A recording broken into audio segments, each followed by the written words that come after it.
Welcome back to Richardson Stadium. We're not here for a good time. Well, we are, but we're also here for a long time. This is the fourth of four contests here on your Wednesday after having two semifinal consolation games earlier today featuring Team Manitoba taking on Team New Brunswick and Team Nova Scotia taking on Team BC. We got into the nitty-gritties of the semifinals, and we just went through a 4-overtime instant classic between Team Quebec and Team Alberta. As a result, Naz, this game was supposed to start at 6 o'clock. It is now 6:32, and the pigskin hasn't booted away yet. Well, there's no problem in a game starting late. When we had the type of show we had in the previous game, Team Quebec went in fourth overtime against their compatriot from Alberta. It was an excellent game. We had Hail Mary plays that came down at the end of the game to make Alberta go in overtime, and now we had an excellent overtime period where Team Quebec came out the winner. Let's see who will face them in the big final with this kickoff starting right now. It's booted away by Team Saskatchewan. Having it play him a little bit was number one for Team Ontario and LJ Dyer. Dyer tries to make a little something out of nothing.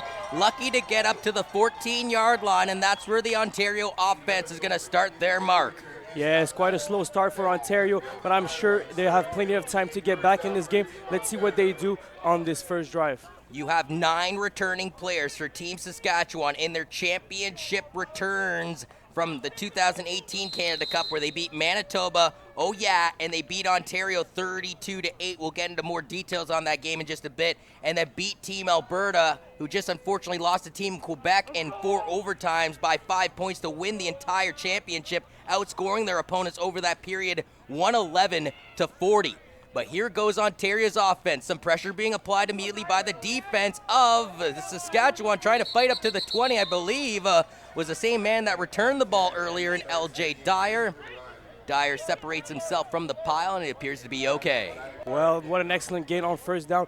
The running back sees his block, set up the middle, and it's important to set up the run at the beginning of the game if you want to pass later on in this game. Watching Keegan Hall throughout Ontario's practices this week, this is a tall, slender guy, but what he does is he's got such subtle movements, and he's able to lead receivers effortlessly with a tight spiral.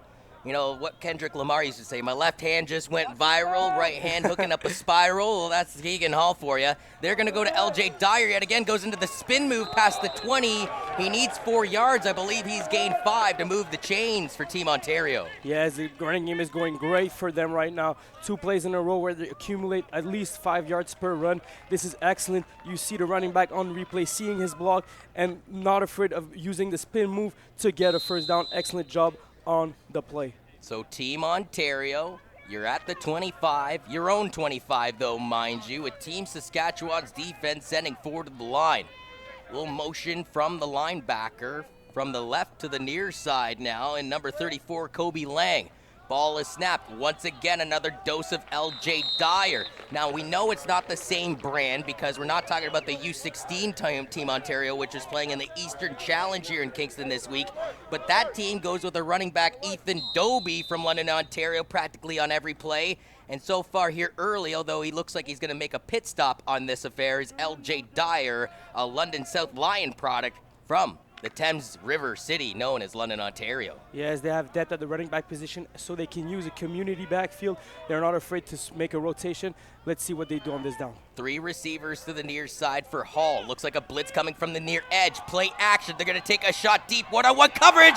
Looks like this is intercepted, and it is picked off by number 15 from Team Saskatchewan and Dennis Verheyen, the St. Joseph's product from Saskatoon, Saskatchewan. What a textbook play by the quarterback. Used excellent technique. Is really near his receiver, has a hand on the hips, turns at the perfect moment, and makes an excellent catch on the one-on-one opposition with the wide receiver. Unfortunately, the receiver number 3, Blake Reshaw, wasn't able to make a play on this ball. Let's see what the offense of a Saskatchewan will bring to this field. So they go to a couple LJ Dyer runs. They get a couple first downs, but the first time they try and bomb the field. Well, Dennis Berhane says, no, I'm going to intercept this, good sir. A nasty football tackle at the 50 allows Saskatchewan to gain a couple yards to the right side as we see what their offense has in store. A team that beat Nova Scotia 37-0. Their field goal kicker, by the way, and Colin Petriot went 2 for 2, a 15-yarder and a 31-yarder. The only reason why I mention this is because that previous semifinal game that went to quadruple overtime really came down to the kickers. Yes, the kickers are a very big part of this game, and if they want to progress far in this tournament, they have to make field goal counts. And we'll see what Noah Peltier, who's won a silver medal for Team Saskatchewan at the U16 Western Challenge, overthrows his intended target on this affair in Taggart Rowell, who I believe also plays kicking roles for this team. But yeah, going back to that 37-0 victory as the punt team comes out for Team Saskatchewan, Dennis Berhane also already collected an interception in that game, so he's got 2 interceptions already in this tournament. Saskatchewan was up easy 25-0 at halftime. Remember, they only prevailed 37-0 after that. Riker Frank was the one that grabbed the rushing touchdown early. Noah Peltier threw 3 touchdowns. The only thing I'll say about this, Nova Scotia did not penetrate their offensive line all that often, whereas Ontario's bringing some pressure, and as a result, we see Taggart Rowell go out to punt it away from his 40. Yes, we definitely have a greater defense in Ontario's unit. We'll surely see more pressure from this front 7. I'm talking about the linebacker bringing the blitz, the stunts with the D linemen, and obviously we have some great corners in the deep field to cover the receiver downfield. The Nelson Lords High School product from Burlington, Ontario, Jackson Cooling, decides to let that one just roll out of bounds, and as a result, his offense will take over from their 29-yard line. And talking about Jackson Cooling, in the first game of the tournament, he had 2 touchdowns against Team Manitoba. Team Manitoba, I'm sorry, Team BC. Yes, he made the only 2 touchdowns in the first half of his team. So let's see. He's the receiver to watch, number 80 at the top of your screen.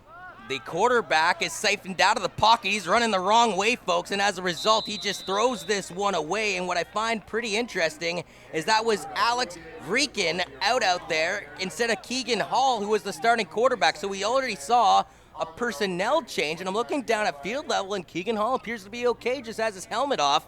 I don't know if it's wise to play musical chairs with your quarterbacks early. I know Ontario is struggling to find a starting quarterback in this tournament. They've been going on and off with the 2 quarterbacks in the previous game. Right now, they might not be happy with the first passing play of our friend Keegan Hall, and they will go with Alex Vreekin. Let's see if he can do something else with the football. Team Ontario, by the way, was leading Team BC 16-0 at halftime, but BC made it a nail-biter. It was a 16-14 final at the end of the day. Going to the air, his receiver just needs to get 1 foot in bounds, folks, but the official is saying no, he didn't, that he stepped out of bounds, so that'll be an incomplete pass, with Rayshawn Blake being the intended target from Sarnia, Ontario. Well, as you know best, Antonio Brown says it best, sorry. When you're going for a sideline catch, there's 3 things you have to remember. First, eyes on the prize. Second, secure the catch. And then you have to make your toe work on the play. Now, he didn't make his toe drag, and unfortunately, it's out of bounds. So we'll see a 3rd down and a punt probably. Now, the last time these 2 teams played each other, Saskatchewan blocked 2 punts from Team Ontario. BC blocked a punt in the second half. That was something they've been practicing a lot as Team Ontario on protecting their punter, and this one narrowly almost gets blocked. It drips off the 50, collected by Saskatchewan, and they motor all the way up the field close to the 40. And on the kick return that time was Drake Douglas out of Caronport, Saskatchewan. We've seen it all around this tournament. Whenever you have a great special team unit, especially in the punt or punt return or punt block unit, you have to make plays on these long downs. It's Canadian football. It's always a 3-down game, so you have to be able to make plays on that 3rd down, which is punt game. And going back to that Rayshawn Blake callback on the incomplete pass, that was Romeo Kabongo, the referee. That was the right spot, the right time to mark him out correctly. Looks like there might be procedure coming up here to Team Saskatchewan, and it is. So instead of 1st and 10, it'll be 1st and 15. It'll give us a chance to talk about the referees today, and Romeo Cabango, who I just mentioned, umpire Daniel Dorskin, field judge Scott Valberg, side judge Justin Andrews, back judge Richard Book, headlines and Anthony Williams, and line judge in Ed AQ. Pretty cool last name. Yes, they have a great lineup, and they will be busy all game long because we can recall that every game in this tournament were full of flags. Let's see if this one will be filled with discipline. We hope so. Let the boys play.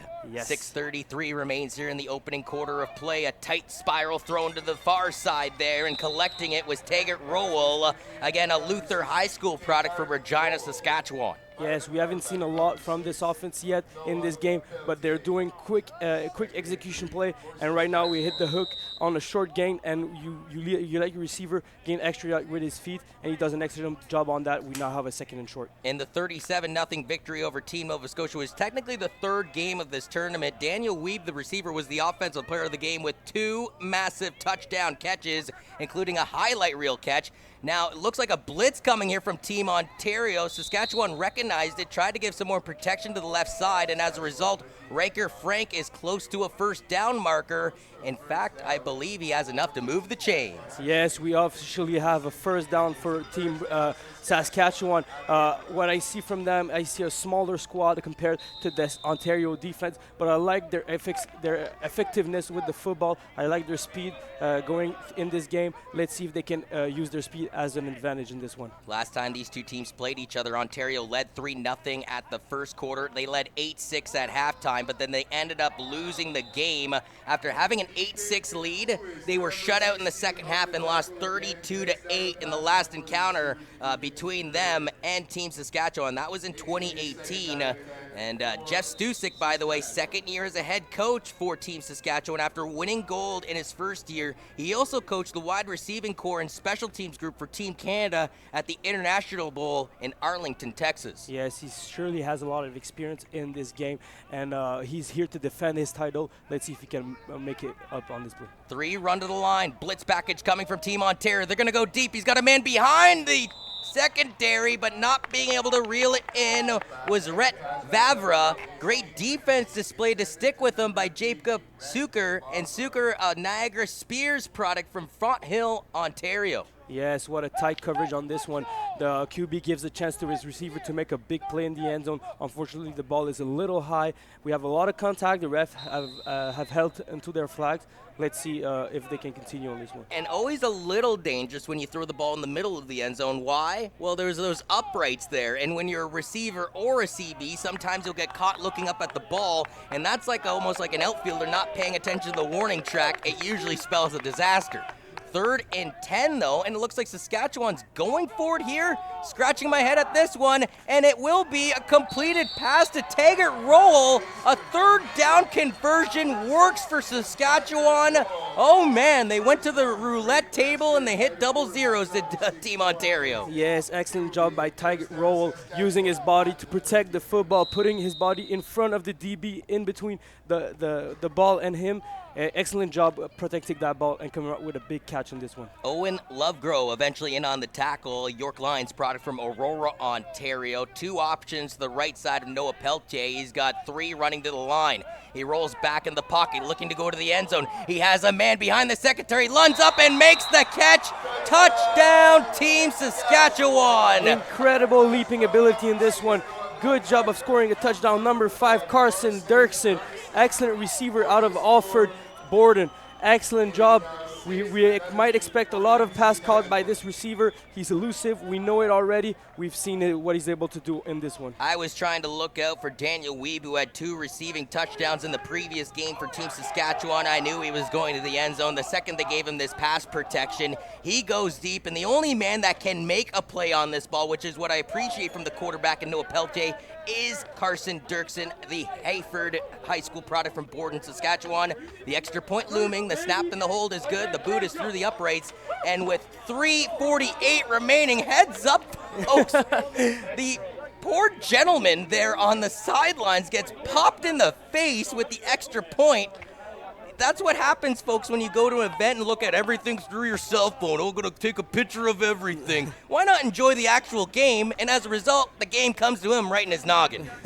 Well, what a funny turn of events. I'm sorry for this fan. That must hurt a lot. And now he's going behind the soccer net, folks. At least he's having some fun and games with it, too. Yes, of course. You got to laugh it off. It must hurt because it's quite a big kick for That essentially, I mean, even though it's an extra point, you got to include the end zone and the back sidelines. That was probably a 30-plus yard field goal and went right into his schnoz. That couldn't have felt good. And as a result, he's going to hide behind the soccer net for a little bit here, and I don't blame him. 3:48. The fans are getting involved in the action, whether they like it or not, Naz, as Saskatchewan boosts this one away. L.J. Dyer at the 15-yard line. Looked right, curls left. Goes to the far sidelines, turns on the jacks. Tries to sidestep on the sideline like a tightrope. Gets past the 35. I think they're going to mark him down at the 36. Yeah, it's actually the job of the returner choosing a side to set up the block and then going the opposite way and gaining the outside for a big gain on this return. See how he does it following his block and choosing the right spot. He can make it to the 35-yard line. I'm sure J.P. Cercelli, the head coach for Team Ontario, wants his team to respond now down 7-0 with 3:40 remaining in this opening quarter. Now he takes over for Glenn Mills, who was actually on his coaching staff, though, in Calgary, Alberta during the Football Canada Cup in 2018. There is a penalty flag on the play against Team Ontario. It's going to cost them roughly 10 yards as the ball is placed back at the 20. And right now we have another situation with Ontario's offense. We switched back to Keegan Hall, who came back in this game. Let's see if he can make the drive, can keep the drive alive.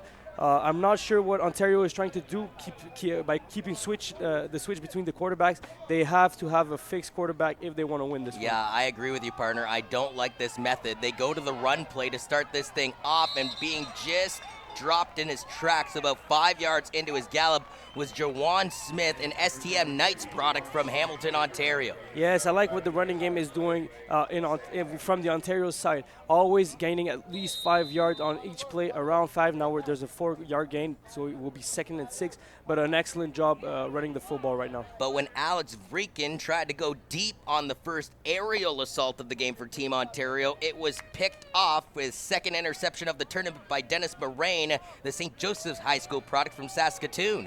Yes, but you better look for that connection with number 80, Jackson Cooling. He might use him on this play. Blitz coming. Quarterback has to go for a run. He's got close to the first down marker as he lunges past the 30. Where the officials mark him down will be key.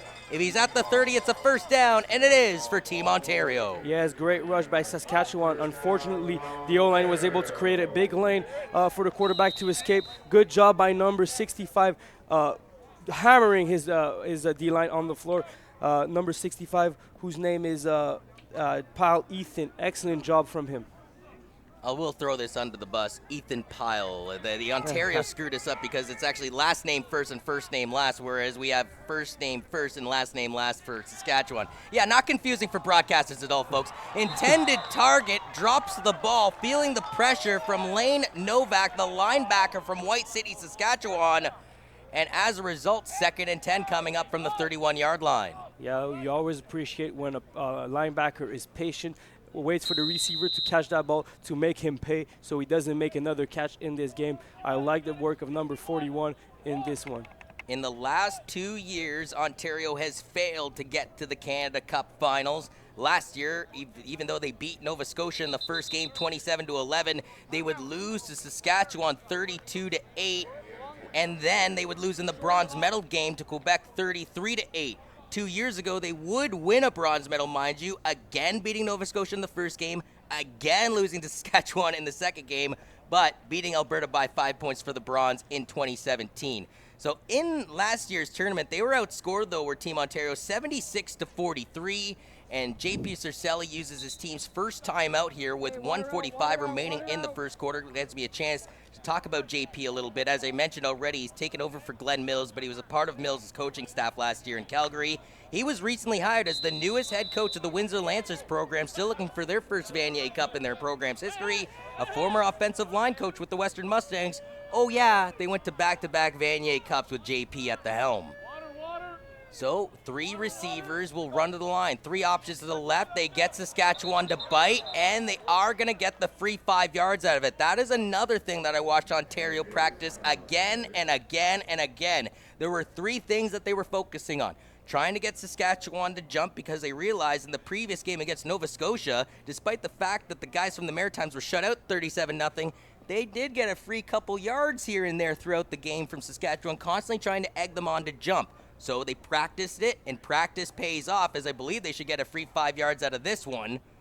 And then on the other thing they were working on dearly was protecting their punter, because they know Saskatchewan brings the pain. Saskatchewan already has, I believe, 1 block in this tournament. The last time they played Team Ontario, they had 2. And Ontario already suffered a blocked punt in the last game against BC. It's just something that constantly seems to be like a flat tire issue with the motor right now of the special teams of Ontario, and they're trying to iron that out. Now, they pick up the flag, no penalty, Naz, 2nd and 10. Yes, quite a weird call. We'll see. The ref is entitled to his own decision, That's and right. he picks it up. Or making a decision and then going back on it, essentially. Yes. A delayed handoff, fooling nobody in a green uniform, though, as it was given on a handoff to Jawan Smith, and a late flag on this play. Well, as you see, Saskatchewan is bringing a lot of pressure from the Bucks, coming from all the ways they can bring pressure around. They're stunting. They're bringing blitzes by the linebackers. I like their aggressiveness on the play. They don't want Toronto to feel comfortable. Ontario to feel comfortable in their pocket. So how did they get to Jawan Smith so quickly? Well, according to the officials, they were offside. That's how, as they will be given 5 yards, will Team Ontario, and they'll repeat 2nd down here. 1:39 remains in the opening quarter of play, and a 7-0 contest for Team Saskatchewan as Noah Peltier hooked up with Carson Dirksen for the lone score so far of this contest. The setting sun to the western sky behind us right now here at Richardson Stadium. You see a bit of the overcast from the grandstands on the Richardson Stadium turf. The grandstand lights have not yet been turned on, though.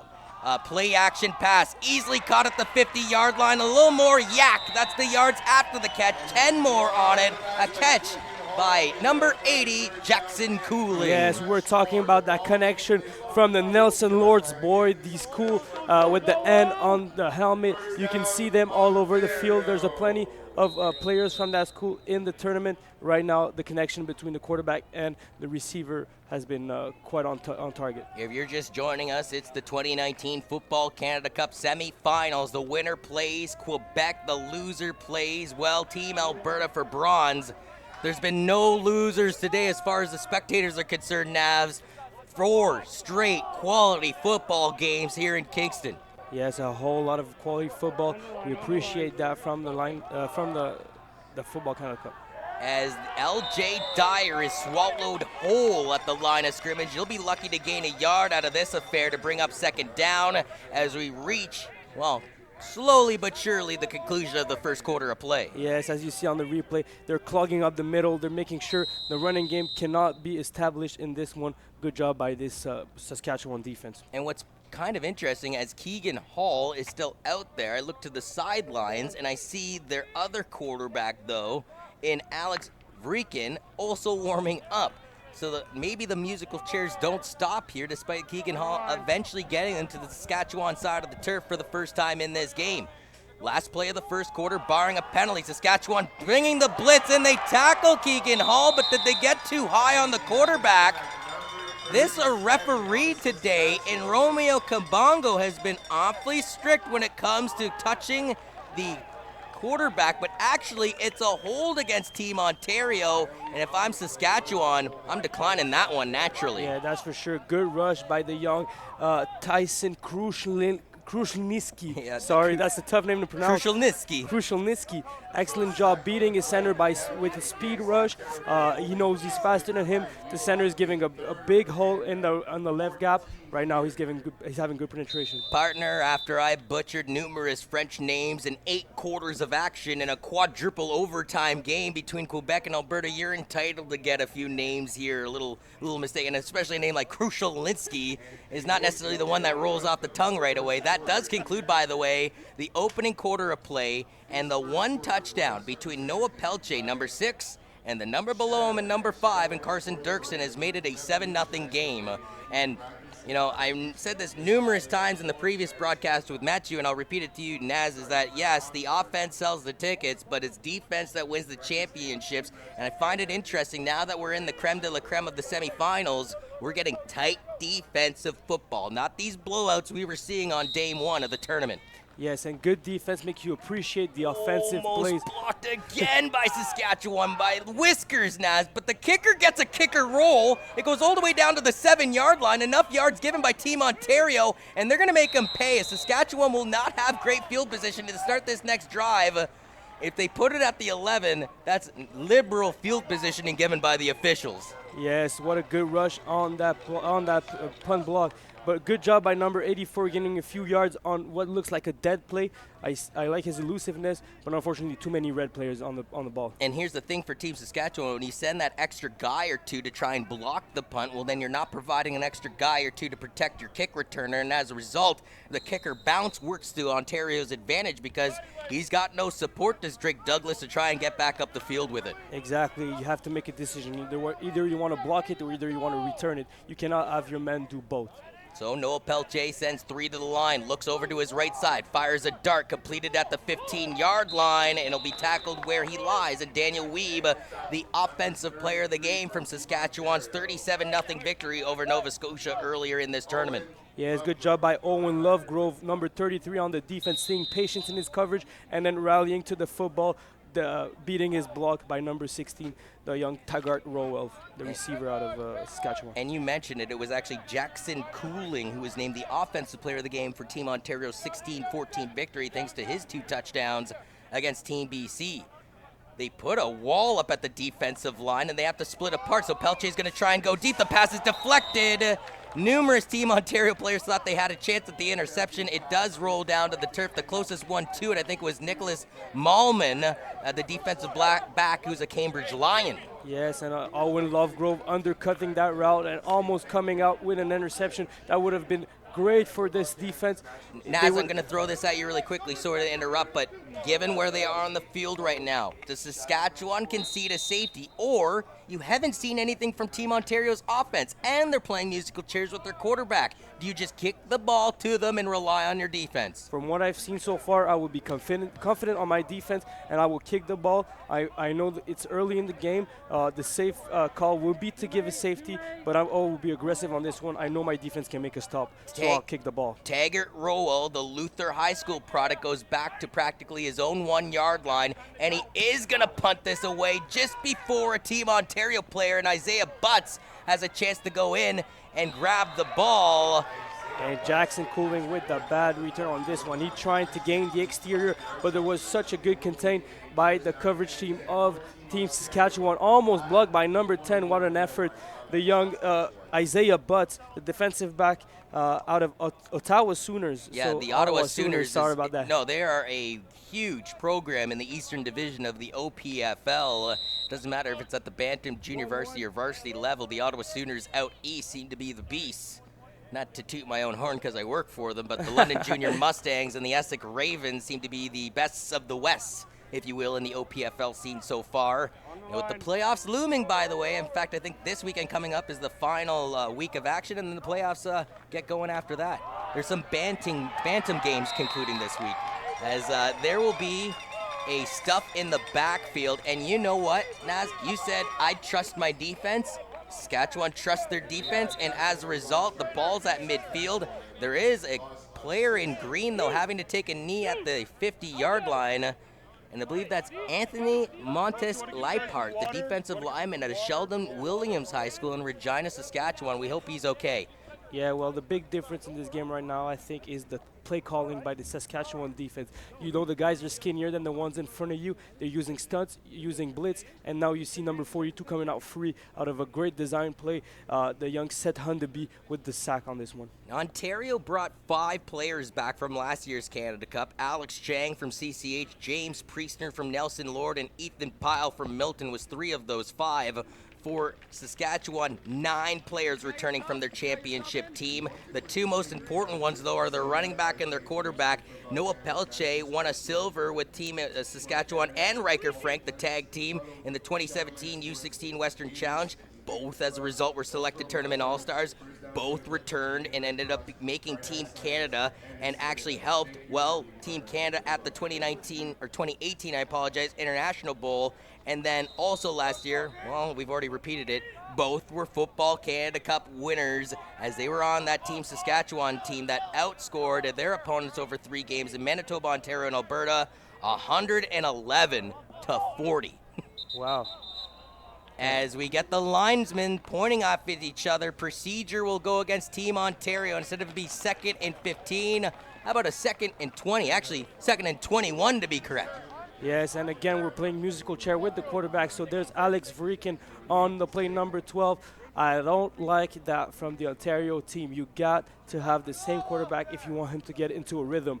You break his rhythm when you keep changing him. He can't have more than a consecutive drive. If he makes a mistake, he's going to be thinking about it for 2 drives. You don't want that to happen. Right now, there's a bad player management on the Ontario side. And I feel like with Noah Pelche, he's been given the reins of this team practically since 2017 when he was on the U16 seed.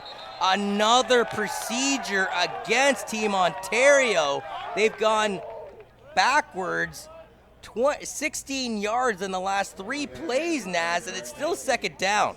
Yes, they are not helping themselves. I know you had a reference with Mathieu on the previous game. They are Plaxico Barres themselves. They keep shooting themselves in the foot. I'm going to get hate mail from Plaxico Barres at this point. We're kind of kicking a dead horse when it comes to that reference. And I know Plexico's retired now, so he's probably spending his time watching football like the 2019 Football Canada Cup. But you are right, absolutely. This is just self-inflicted wound after self-inflicted wound. Doesn't come with any jail time, mind you, like Plexico's did. But here we go again in the gun. The quarterback on 2nd and a country mile is going to go for a run, then incidentally runs into his own lineman in Ethan Pyle from Milton, Ontario. It'll bring up 3rd and a country mile. Now, one thing we're just going to repeat on the quarterback situation, you have one team playing musical chairs between Alex Vrikin as well as Keegan Hall. And then you have another team that's literally been relying on Noah Pelche for numerous years, and you can see the difference in some team being confident in their players and the personnel, and others still trying to figure it out. Yes, well, you don't want to break hearts on the Ontario side because you're still battling with quarterbacks. Now, I think a timeout was going to be taken here. I'm not sure 100% Naz why the official blew the whistle in the middle of this. 3rd and a country mile. Still no indication from the official. I like how the punter he knew that the play was dead. He just got a practice punt in anyway, which I think is kind of cheeky, and I think it's a little bit of gamesmanship. So according to the official, he's saying you didn't wait for my signal, essentially, so that's why he held the play down. And watch out for those mean team in green, especially on that left edge. Wow, what a relentless pursuit for that block. But Team Ontario holds for now. The ball is picked up beyond the 30-yard line, and making his way back up the field is Drake Douglas yet again. And you just mentioned me. I just learned that the quarterback from Saskatchewan was the leader of the Canada Cup. You said last year. I'm not surprised by that. Every play he's made, the receiver was in tight coverage. The ball was perfectly thrown, and you gave an option. You gave an opportunity for his receiver to make a play. I'm very satisfied with his work. He's definitely the best quarterback I've seen so far. He could make a good competition against Eloa from Team Quebec. But right now, I'm liking what I'm seeing from this young kid. And again, you go back to 2017, him and Riker Frank helped Team Saskatchewan win a silver at the under-16 level as this pass is completed over to the left side, and that's Daniel Weeb with a first down if he maintained possession, and he did. Yes, I like the methodical play calling by Saskatchewan, always looking for these short routes first, and then if they can set up short routes and short runs, after that they're looking for deep balls. Also, I feel, maybe this is just a gut instinct, but time of possession seems to be leaning in Saskatchewan's favor. They already have a 7-0 lead. 7:40 remains now in the second quarter of play as things motor along here on your Wednesday evening from Kingston. Here's a handoff to Riker Frank, swallowed by a sea of red uniforms, and they push him backwards. He gains maybe a yard or two. And you said controlling the clock is to the Saskatchewan advantage. It's very important to control the clock so you keep the other quarterback seated. And Ontario is still not helping themselves by switching on their quarterback on every drive. Right now, they're making the quarterback stay on the bench for the whole game. In almost a decade of calling football across Ontario, I've never seen two quarterback system work. I just haven't. Unless it's a wildcat system where the other quarterback is essentially a running back at the end of the day. Pelche going deep and over the shoulder grab by Daniel Weeb. Oh my word, he caught it at the 22-yard line. Wow, Saskatchewan is having a textbook execution on their plays. The receiver and the QB are on the same page. He's hitting his receiver at full stride. I like what I'm seeing right now. They're having excellent success on the deep balls, and it's going to pay off in this tournament. A marvelous thrown ball, but that reception, you have to think too, folks. He's looking up backwards into the sky, essentially into a setting sun here in Kingston as well, and he catches that catches the ball over the shoulder, I should say, as this one is a quick slant route thrown to Taggart Rowell. He was the target, was Taggart, and as a result brings up second down Saskatchewan. Yes, honestly, I can't see a weakness in their offensive scheme. They can run the ball, they can throw it short, they can throw it deep. I don't know what the defensive coordinator from Ontario can do on this one. There's way too much stuff to look at. 6:10 remains here in the opening half, looking to double up their lead right now with a 7-0 score is Team Saskatchewan, and in a hurry, Team Ontario. Naz, I think they might have heard you. They went, wait a minute, yeah, you know what? We don't have a defensive game plan in place. So they call a timeout. They bring their squad over. Looking at the offense right there, I mean, those boys, no offense, you haven't put up any points yet, and they look dog tired. Now, the only thing I'll throw out there is today here in Kingston, Ontario, started off at a nice 22, but now we've cooked up to roughly 28 degrees, and even though the sun's setting, it is sticky, it is humid. You and I are just sitting down, enjoying these games and calling them, and you and I have sweat dripping off of our brow. I'd imagine if we were on the hot Richardson Stadium turf and you and I were going at it back and forth, you'd burn me, by the way. But still, if I was the offense and you were the defensive player, we'd be doing a lot more than just sweating off of our brow. Yes, I don't think I would be able to call a game after that. I would be out of breath automatically. We've been here since 9 a.m. this morning, and it's been quite a beautiful day for football. I know it's hard because of the weather. Usually when it's hot, you have to make extra attention on drinking water. You don't want to cramp absolutely at the end of a game.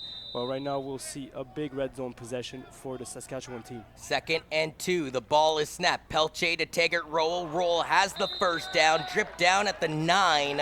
And that'll be a first down and goal now for Saskatchewan. Under 6 minutes remaining in the second quarter.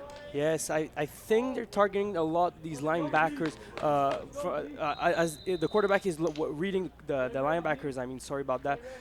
If the linebacker is dropping too deep, he's hitting the ball short, but there's always an option on top of him, just so he has to make a read on that mid-level defense. Owen Lovegrove was on the tackle on that last occasion. They go back to the air here. Taggart Rowell was temporarily open. The quarterback flushed out of the pocket. Noah Pelche now into the end zone. The ball is up and incomplete. Great defense to sort of come back on that ball for Team Ontario was number 17 and Jacob Zucker, again a Fonthill, Ontario native and a Niagara Spear product in the OPFL. And good job by number 80 from Saskatchewan's team, Red Vavra. Good concentration on that catch. It was a tough catch to make.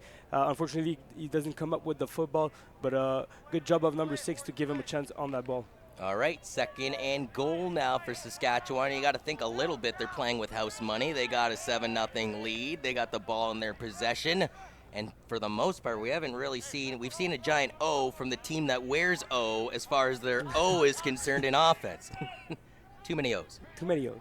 In the gun is Pelche. Pressure coming. Quickly throws it over the top. Taggart Rowell, the intended target. Incomplete. I think some Saskatchewan fans wanted to see a flag there, but the officials say no, no, no. That was done cleanly by Suker on that occasion. It brings up third down, and I'd imagine it's a chip shot field goal, so why not take it to increase it to a 10-0? Yes, Ottawa's DC had plenty confidence in his DBs. They went for a full zero protection and went out with an all-out blitz, and it paid off in the end. There was a tight coverage by the DBs, and he comes out with a broken pass. So this appears to be a 15-yarder from the far hash mark for the kicker for Team Saskatchewan, and Colin Petrot, who already had 2 field goals in last competition, and he drills this one through the uprights. So after hitting 2 field goals in his last game, one from 31 yards, another from 15, he's now 3 for 3 in the tournament with 2 15-yarders under his boot. Well, that's quite some great statistics. I like to see a great kicker in a tournament. It's usually very important late in games, like we've seen in this previous game. If the Saskatchewan kickers was out there, maybe the game would have ended earlier. Yeah, well, yeah, you got to feel, though, for Team Alberta's Luke Nolan, who hit the upright from 37 yards out with the game on the line, and then down by 1 point. Reversing it was number 81 in Choucot. I'm going to get his last name. Emile Choucot, EC, was the one that ended up hitting the field goal right through the uprights to send Team Quebec to the finals. That was a classic that will go down in the history books. Well, we got Keegan Hall. He gives the handoff, though, to his running back, who tries to fight his way to the 40-yard line. It'll bring up second down for Team Ontario with 4:05 on the clock. Yes, not a bad run. That's what you expect from your first run. You have to give yourself breathing room. Now they accumulate 5 yards. They still have 5 more to go, but it's way more easier than a second and long. Clock drips down to 3:50. So not only does Team Ontario have to pay attention to the scoreboard as far as the deficit they face in 10-0, they also have to pay attention to that clock that is becoming a bit of their enemy here in the first half of play. Lots of motion from Team Ontario's offense. It's settled down by the quarterback to their running back, who tries to break off of a couple tackles. The ball comes loose. Saskatchewan says they have it. The officials are trying to fight through the dog pile to see who's coming away with the ball. And they're going to say it is still Team Ontario's ball, as no indication was given by the officials that it would be Saskatchewan's rock. Ontario gets super lucky there, Nazi, as it's a 3rd and short coming up. Yes, but what a great pressure by this Saskatchewan defense. The running back was hit twice in the backfield before getting hit a 3rd time past the line of scrimmage, and now when you get hit that many times, it happens that you fumble the football. Now, Naz, when a team is constantly bringing the pressure on the punt, like Saskatchewan's doing, is there any way you can take advantage of their over-aggressiveness? Could you run a potential trick here to the outside, and as they all close in on you, potentially get a first down and more? Definitely. If you want to surprise them and make them stop rushing you relentlessly, throw out a fake. You have to do it. Be confident in yourself. And they run the fake right now, Naz. They have a man in quadruple coverage. It's intercepted by Team Saskatchewan. Lane Novak. Novak past the 35, past the 30, thrown out of bounds around the 25-yard line according to the officials. Interception as they go to the trick play, but unfortunately, not only did Saskatchewan not bring the house, they laid everybody back. There was 4 green jerseys in the vicinity where the ball was thrown. Yes, they must have a short playbook for trick plays on the punt, because it's a short tournament. You have not that much time to create a big playbook. On that one, I wouldn't have gone with a deep ball. You only needed a yard, maybe a run by the punter. But on this one, they throw a bad interception in a quadruple coverage. Maybe after this play, we might get a replay of what just occurred, because again, an interception, and a lovely one at that, by Lane Novak, the linebacker from Greenall High School. And now we have a chance for Riker Frank to go to work. Riker Frank past the 10, past the 5, towards the end zone. Riker Frank goes in for Pater, a 25-yard gallop. It's another touchdown for the boys from Saskatchewan. And they took no time to answer after this big interception. You have to make them pay when they're not ready for it. Right now, they were taken off guard, and Saskatchewan took advantage of it. Excellent job by the running back and by the blocks being set on the edge. things go from bad to worse if you're Team Ontario. We're just down 10-0 a minute ago, and you ran a fake punt instead. Here is the fake punt, and immediately you can tell it was designed to be a fake because he never even allured to throwing the ball. And look at how many green jerseys. I count 5 there. And as he's not being able to catch it cleanly, and Ethan Koulis for the Team Ontario, the intended target on that play, as the extra point, by the way, is good. As we take a look at this, Frank, touchdown run, way to tightrope on those near sidelines, take a hit as he goes over that end zone pylon, and I love the official, touchdown. And the Saskatchewan coordinator, special team coordinator, even fooled us. He came out big in twice in this game where he tried to block that ball. He showed the same formation but went out for a punt coverage on this one. And now that Ontario wanted to retaliate with a fake, they were ready for that counterattack. So they fooled us. They're like an excellent coaching staff. It's like a poker game, though. You know, like I try and bluff, you call my bluff, and as a result, I've crapped out at the table and you've taken my bank away from me. Yeah, it's number 41 taking advantage of this one. As the ball will be bulleted down to the 18-yard line. L.J. Dyer trying desperately to do something for his team. Responds to get it past the 35, clobbered by a plethora of green jerseys.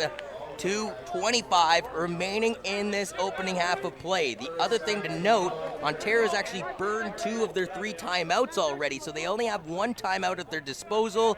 The only thing that benefits them, Naz, is we're under the 3-minute warning. Canadian football, you got to wait for the whistle to go before the clock starts to drip. Yes, they have plenty of time to score. It would be excellent for their unit if they can score on this one. I like what I'm seeing. They're keeping the same quarterback as the previous drive. They stopped playing musical chair. We're seeing Keegan Hall look at this connection with Jackson Cooling, the receiver. I can see 2 of his receiver being from the same school. Yeah, look at those connections. Those Nelson Lord helmets, and he actually throws it over the top. This one is caught at the 40-yard line, eventually taken down a few yards later is David Vazo at a King City secondary school in King City. I believe Alex Petrolangelo, the captain of the St. Louis Blues Stanley Cup winning team, is from King City. Yes, we all know Canada produced great hockey players, and from all around the country.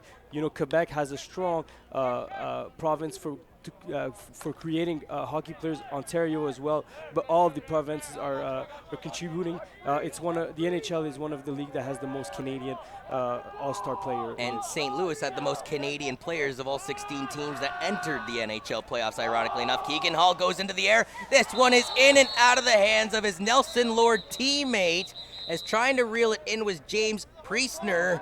And there's a late flag at the end of this one, Naz. I think there might be a little roughing the passer on this one. Let's see what happens in the backfield. And there's a little push-up that we can't see. Right now, this number 88, Mr. James Priestner, must feel bad for that drop. It was an important catch to make. Let's see what the penalty is. 1:51 remains here on the second quarter score clock, as now the official comes to the near side to indicate what the penalty is. Unnecessary roughness against Team Ontario. Well, wow, they are just not playing smart football here in the opening half, folks. And after they had a 16-0 lead against BC, BC flipped the script in the second half and almost came back to win. They only fell 16-14. Well, Ontario's going to have to try and rip a page out of BC's book now, because they're down by 17 with 1:51 in the opening half. They're going to have a massive second half effort here on your Wednesday evening. Yes, but it's not the first time that we see in this tournament a team come back in the second half. We almost saw it every game. Yeah, that's so true, actually. I never even think about that, but you're right. Second halves have been completely different stories from first halves. Whoa. This one's blocked by Team Saskatchewan. And again, number 42 coming up with a big play, Mr. Seth Hundeby, the linebacker. Excellent on every possession. Right now he makes a good play on special team. If you can win that special team matchup, which is very, very underappreciated in the Canadian Football League, you can win this game. And now they're making a great contribution, maybe scoring before the end of the half. Seth Hundeby was the defensive player of the game in the 37-0 victory over Nova Scotia. Watch this punt attempt, just diving in there and he's allowed to make incidental contact with the kicker if he goes off to block it. And then 2 Saskatchewan players in both Sean Lazada as well as his teammate in Carter Stadnick both sort of, well, come together on the ball. Saskatchewan takes a shot early into the end zone. Incomplete pass, as again, you're seeing that bulldog on the sidelines of Team Saskatchewan. That gentleman in Seth Handeby is something to mess with. I mean, twice he looks like he's going to be the defensive player of this tournament. Yes, this guy looks like he has a bright career in front of him. I like his relentless effort. As we see, what I like from this game, there's a lot of contact by the DBs and the receiver, but the referees are letting them play. That's what I appreciate about football. Let's see if it continues in this game. Noah Pelche's main target in the first game was Daniel Weeb. It appears like his main target in this one is Carson Dirksen. On the snap, it's thrown to the near side, in and out of the hands, though, of Riker Frank. It'll bring up 3rd down.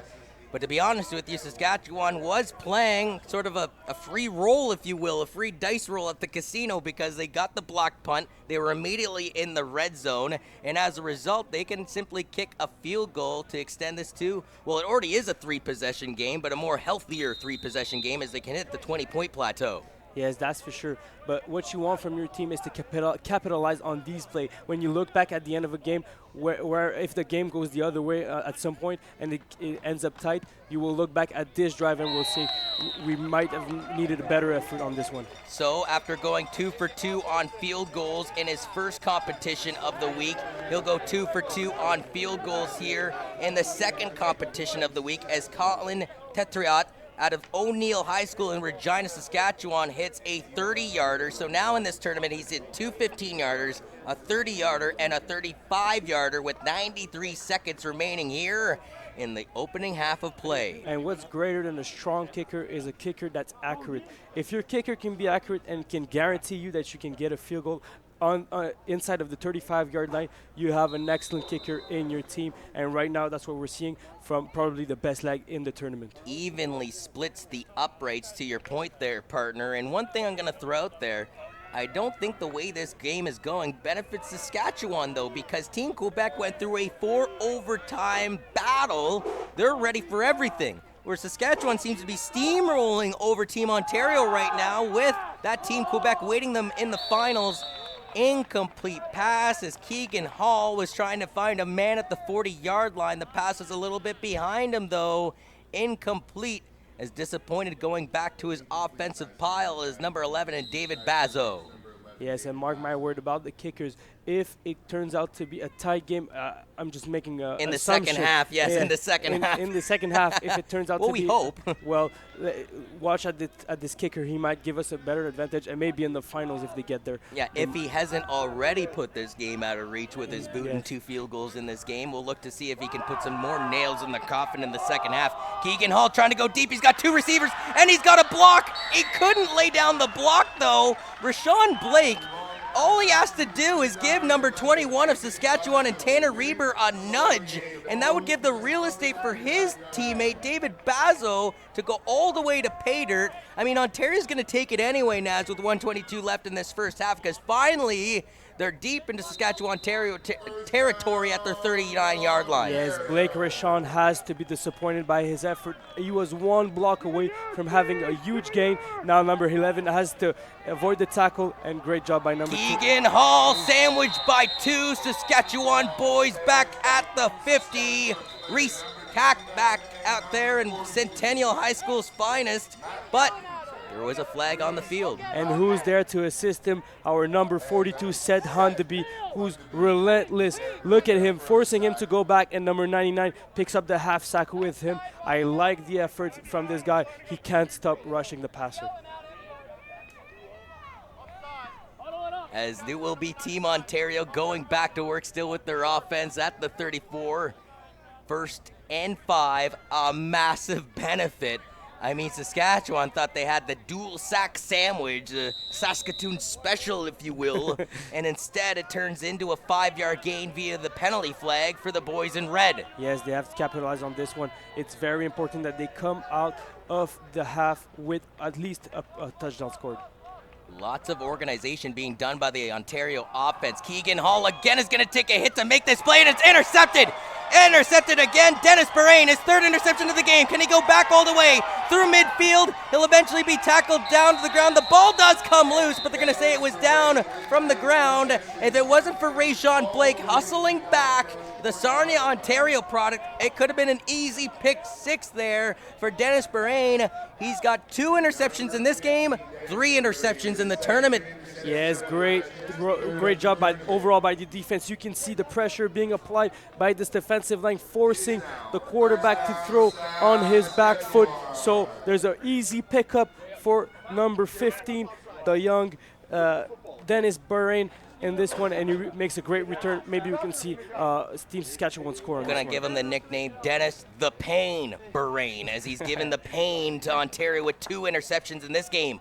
Riker Frank on a run to the left side, tries to get away from one tackle, can't do it.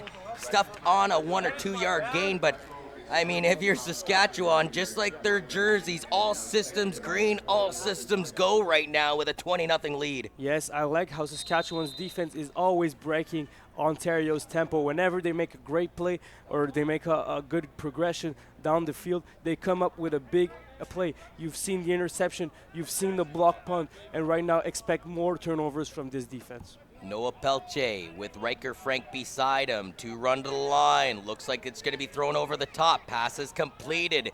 His number 1 target in this opening half, too, Carson Dirksen with another reception. And now number 5 tackled deep in his territory. Let's see what they will do on this down. Will they bring up the punt unit or will they continue? I think they will keep a last play. No, you're right. Because it's in the final minute and they have the ball in their possession, Saskatchewan's content with just running as much clock out of here as possible. They'll either burn one of their 3 timeouts available to them or they'll intentionally take a delay of game penalty. And as Noah Peltier goes towards the official, he says, hey, I want to take a timeout here with 4 seconds remaining here in the opening half. And that begs the question because, yeah, you're right, Naz. With the ball now placed at the 37-yard line and a 3rd and we'll call it 3.5 yards coming up here for Saskatchewan, do you just go for it? Because let's face it, what can Ontario really do other than a pick 6, which, I mean, it could happen. But, yeah, your face says it all right now, Naz. Nothing shown from Ontario would lead you to believe that it's possible. Yes, and if they go for it, it will probably be a Hail Mary. So if there's a pick on the play, it will be from deep in their territory. They will have to march down the whole field. I think they will go for it or either respect the play, just go for a knee down, and then we'll see, or maybe get a rouge. Now, I will say this. If your point is correct and they do try and jump this one deep to put a nail in the coffin early to Team Ontario before halftime, I would suggest throwing it to the far sidelines because there's less real estate to have to cover in case there is an interception and Ontario tries to get funky with it back the other way with the final play of the half. Yes, there's a lot less distance to cover on the weak side. Let's see if he hits the receiver down there. 4 seconds remaining. Saskatchewan sends 3 to the line. The snap is handled by Pelche. Pelche is going deep down those far sidelines. 2 Ontario players and 2 Saskatchewan boys meet. Nobody comes away with the ball, and that does it for the first half of action here from Richardson Stadium in the second semifinal game of the day. Well, technically the 4th if you consider the 2 other consolation semifinals that we called at 9 a.m. and noon. But I'm talking about the creme de la creme, Naz. I'm talking about the semifinals we witnessed 4 overtimes of action where Alberta fell to Team Quebec by just 2 points. And now here, this is a completely different story, something that I really did. After seeing a game so close that went to 4 overtimes, I thought, okay, we're in for another barn burner that's going to be the same situation. That's not the case. It's 20-0, Naz, and to be honest with you, they performed exactly what you said to do, and they did it where I said they should do it, and as a result, they could have, I say could have, had another touchdown to round out this first half of action. I don't want to throw you under the bus, Naz, but I'm going to put you on a Team Ontario uniform. All right, you're down 20-0. This is a team that was up 16-0 in their last affair at halftime. The cleat is completely on the other foot now. They are down by 20 at halftime. What did you see from Jackson Cooling and the Ontario offense in the first half that you need to see more of here in the second half? Well, that's for sure. We have to keep the discipline going. At this tournament where the players are very undisciplined, you have to take advantage of these flags. Don't take any flag and let the other team penalize themselves. You can get an advantage in this tournament. you can also exploit your offense more. What I saw in the previous games, I saw a lot more motions. I saw a lot more formations from Team Ontario's side. Right now, I think they're scared of what of what they're seeing in front of them. They have to be more confident in their play calling, as well as we don't need to switch quarterback from. We don't have to switch from No quarterback more to musical quarterback. chairs. That's yes, right. keep our friend Keegan Hall. He has a tighter connection with the two receiver from his school. I think it would be the better option in this one. He's a little elusive, so he can break out of the pocket if there's too much pressure on him. But Jackson Cooling has to come up with a big second half because he was the hero in his first game against Team Alberta. Team BC. I Team couldn't BC. agree, though, with your synopsis of that, though, Mr. Wadi. Did I get that right for once? Yes, exactly. Thank you very much. That will conclude the first half of action here from Richardson Stadium. Once again, a big shout out to Sebastian, Joe, Jill, Cade, Leanne, Brennan, and Choi, including Naz, because you've been here from 9 a.m. too. I don't think people at home and across this country realize the type of effort that goes into these broadcasts, especially when you're doing 4 football broadcasts in a row. So this crew deserves more than just the tip of the hat. If I could throw a sombrero at them too, I would. But regardless, for Johnny U, the first half of action is in the books. Saskatchewan's up 20-0 over Team Ontario. We'll catch you with second half football in roughly 13 minutes time. And have a good one. Yeah, boy, go. Heel. Good job. Good job. Nice. Good job. There it is. Go. Keep him in.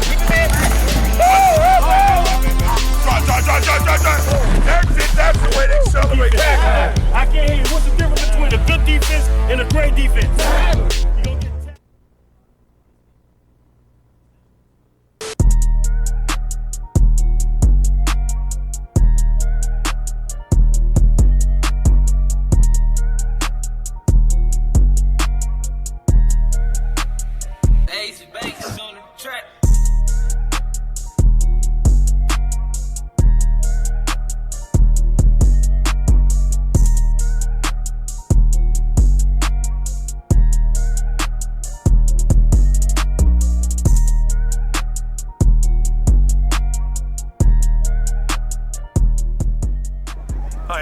From Centennial High School in Corona, California. We use Game Breaker to flat out to keep our players safe.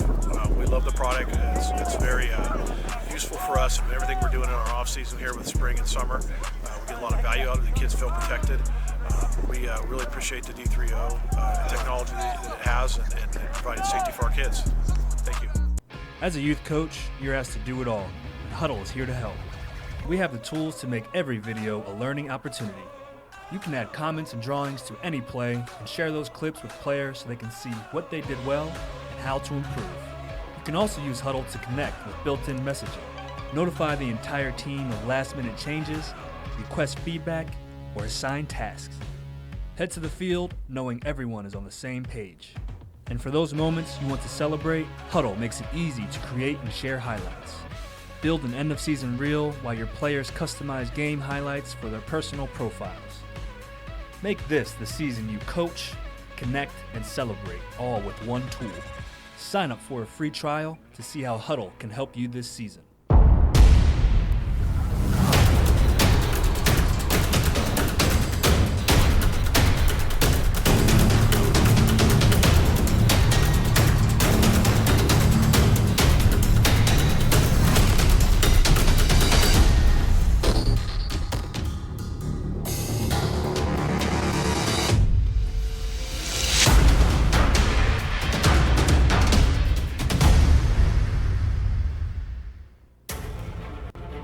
What does it take to become elite?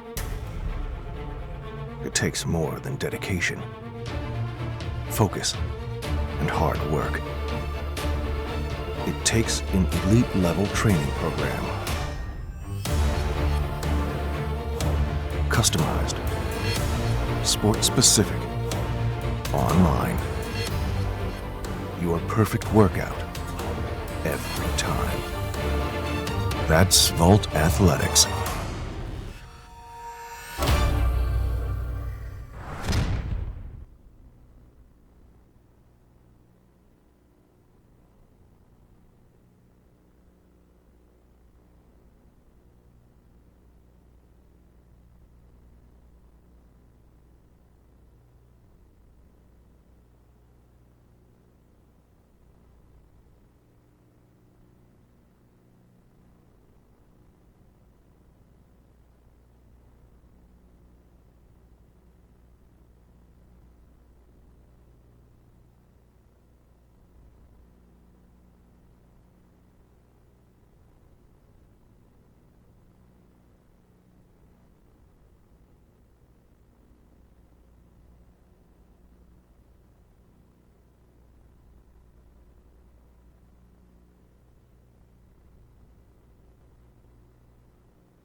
Can't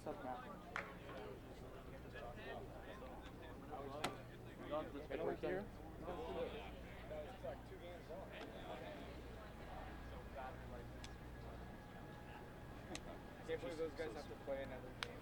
You ever get any high schools that do that? Yeah, well, a bunch in the U.S. A few subs down here, just so you know. I mean,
Both teams are out here.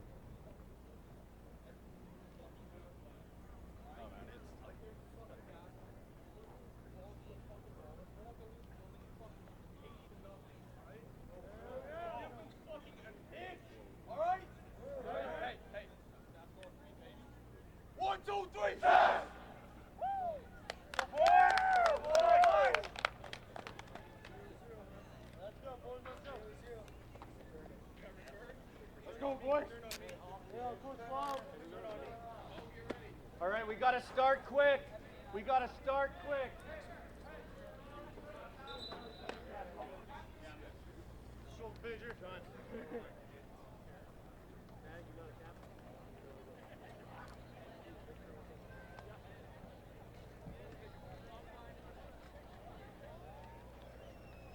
Welcome back, ladies and gentlemen, to Richardson Stadium in Kingston, Ontario, the Limestone City, for semifinal action between Team Saskatchewan and Team Ontario, but it has been Team Saskatchewan all throughout the first 2 quarters of play. The defensive tone set by Mr. Berhane, bringing the pain with 2 interceptions, and then that unwielding catch in the end zone by Carson Dirksen, the #1 target throughout the first half by their quarterback Noah Pelche. But take us through the rest of this, Nazi. He goes deep, and another catch into the sun, might I add. That's the 3rd incredible catch of the tournament, in my opinion, by Daniel Weeb. Yes, Noah Peltier making a big difference in this game.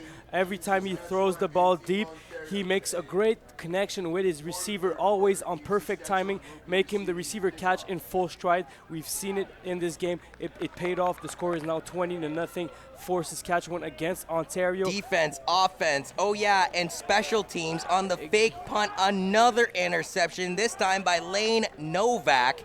Exactly, and this play needs a little more context. It was an excellent bluff by the special team coordinator, who went all out in 2 blocks, in 2 block punt in the previous drive, and now shows a fake punt but goes back in coverage. Ontario tries a fake punt fake. I'm sorry about that. And then we have an interception by the Saskatchewan unit. And you watch Keegan Hall again trying to go down to his one teammate, and this was the biggest play of the first half for Team Ontario. But even there, I could give you a little bit of criticism, because if Rashawn Blake gives him a block, he's got nothing but wide open field in front of him. Now, this technically didn't go down as a sack because there was a penalty of 5 yards to Team Saskatchewan, but again, we go back to Keegan Hall, who they did start to lean upon more as the first half continued. Took a hit on this play, and it was Berhane with his 2nd interception of the game, his 3rd interception of the tournament. And if it wasn't for Rashawn Blake hustling down on the back check, if you will, That could have been a pick 6 for the guys in green. And to make matters worse for Team Ontario, they got to kick it back into Team Saskatchewan's possession. And wow, a healthy return brought back up to the 40 by Rhett Vavra out of Swift Current, Saskatchewan. And let's watch the replay on this one. You will see the block being set by this return team. They are almost perfect. There's a huge halley for the returner to take that ball and knife it through the middle. And there you go, you have a big in. They start up at their 40-yard line. So Noah Pelche, he has thrown a touchdown in this game. He's got 4 throwing touchdowns in this tournament. Riker Frank grabbed a rushing touchdown. He's got 2 rushing touchdowns in this tournament. Their kicker, Colin Tetriot, has 2 field goals in this game. He's now 4 for 4 on field goals in this tournament. Is it safe to say, Naz, we're looking at the team to beat? Yes, absolutely. They are excellent on execution. They are fast when they play. They have excellent players at key position. I'm talking about quarterback, running back, receiver. You have an excellent O-line. You have key defensive player, and you have a great kicker to top it all. Now, I know he's an Alberta native, but you kind of sounded like Brett the Hitman Hart there, the excellence of execution. But you're right, the team in green have certainly been the excellence of execution. The best there is, the best there was, the best there ever will be. That's another Bret Hart line for you for the Canadian former WWF champion. Dating myself a little bit, though, because I don't think that guy had been wrestling since the 90s. However, Saskatchewan goes back to work with their offense. 3 run to the line. Protection for their quarterback. Pelche takes a mean hit, but makes the play to Vavra. They're going to say incomplete pass. Pelche has to be picked off the turf by his lineman, though, and it'll be unnecessary roughness, roughing the passer against Team Ontario. Yes, number 9, the young Mitchell Price coming hard off the line of scrimmage. Unfortunately, a little late, hitting the quarterback, making him pay, but the penalty will be assessed on him. He roughed the passer, and they will advance 15 yards downfield. Pelche comes off the field, and I hate to put it this way, but when you're down 20-0, maybe Ontario's willing to take that 15-yard penalty if it knocks arguably Saskatchewan's key asset out of the game. Well, I will say something really disgusting, but right now they made the best play of that was possible for them. They took out the best player from Saskatchewan. Although he seems to be fine on the sideline, he might come back real soon. Bryce Welter goes for a run, and actually we saw Bryce Welter perform an awful lot in the second half in the 37-0 victory over Nova Scotia, so it's not like he's coming into this game, you know, cold meats I was trying to get to, but at the end of the day, he's going to stay out there. And now, with Pelche coming off the turf, I don't know if he did that on his own accord or whether the officials recognized that as a potential injury. And if they did, that means that Pelche's got to come off for at least 3 plays. That was 1. Let's see what Bryce Welter can do as you're taking a look at the head coach for Team Saskatchewan in his second year after winning it in his first year, in Jeff Stusik. And again, Bryce Welter with the carry. He's going to have the first down and more, past the 30, past the 20, up to the 15-yard line.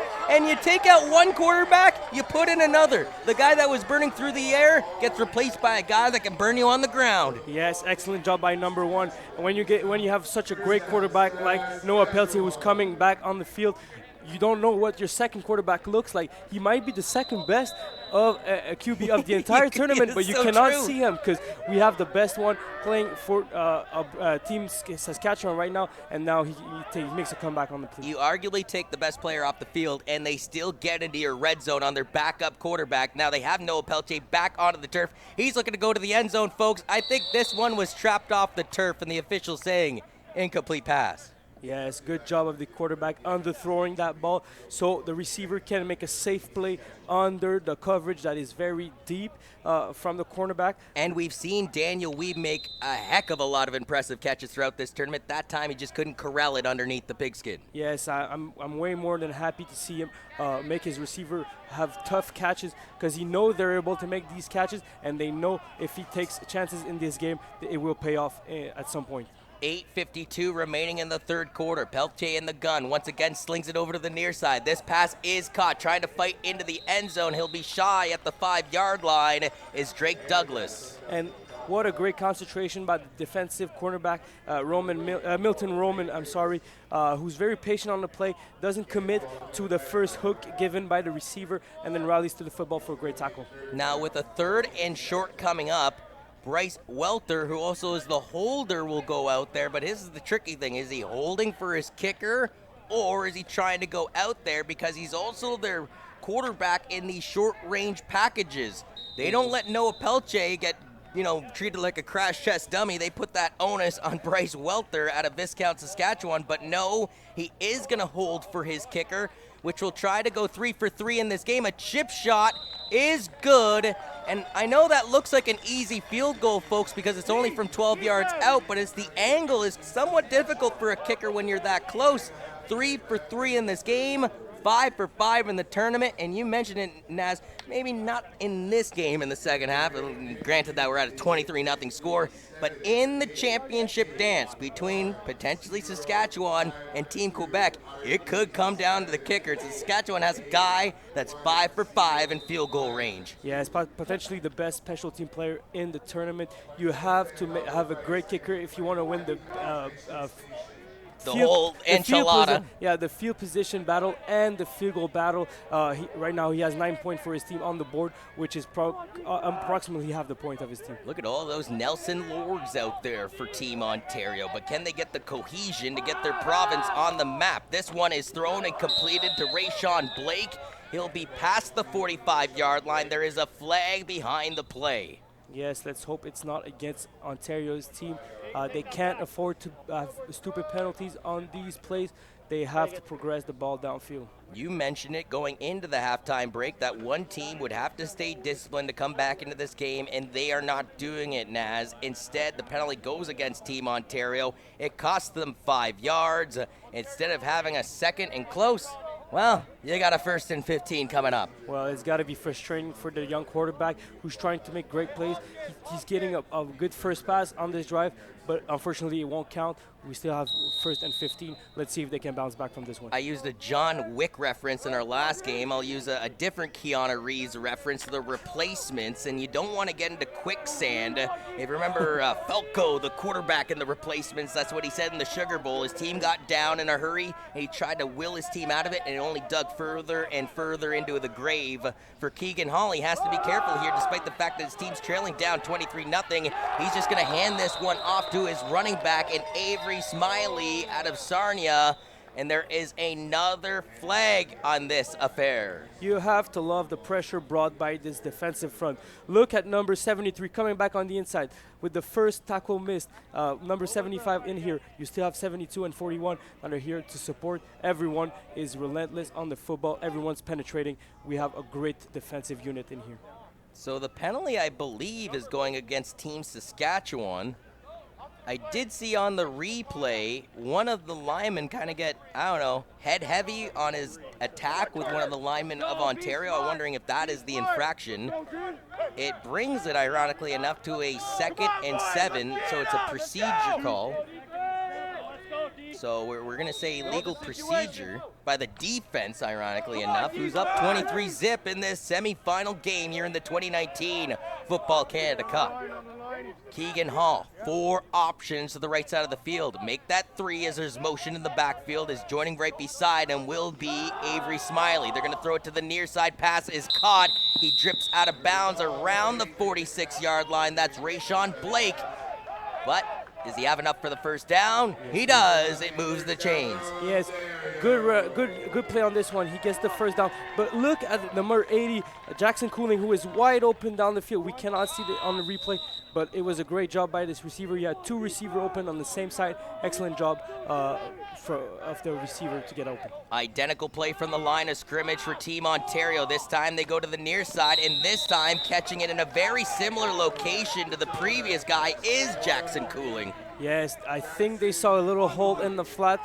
Usually defenses leave that hole open, especially in Canadian football where you have a lot of ground to cover. Right now they're exploiting it.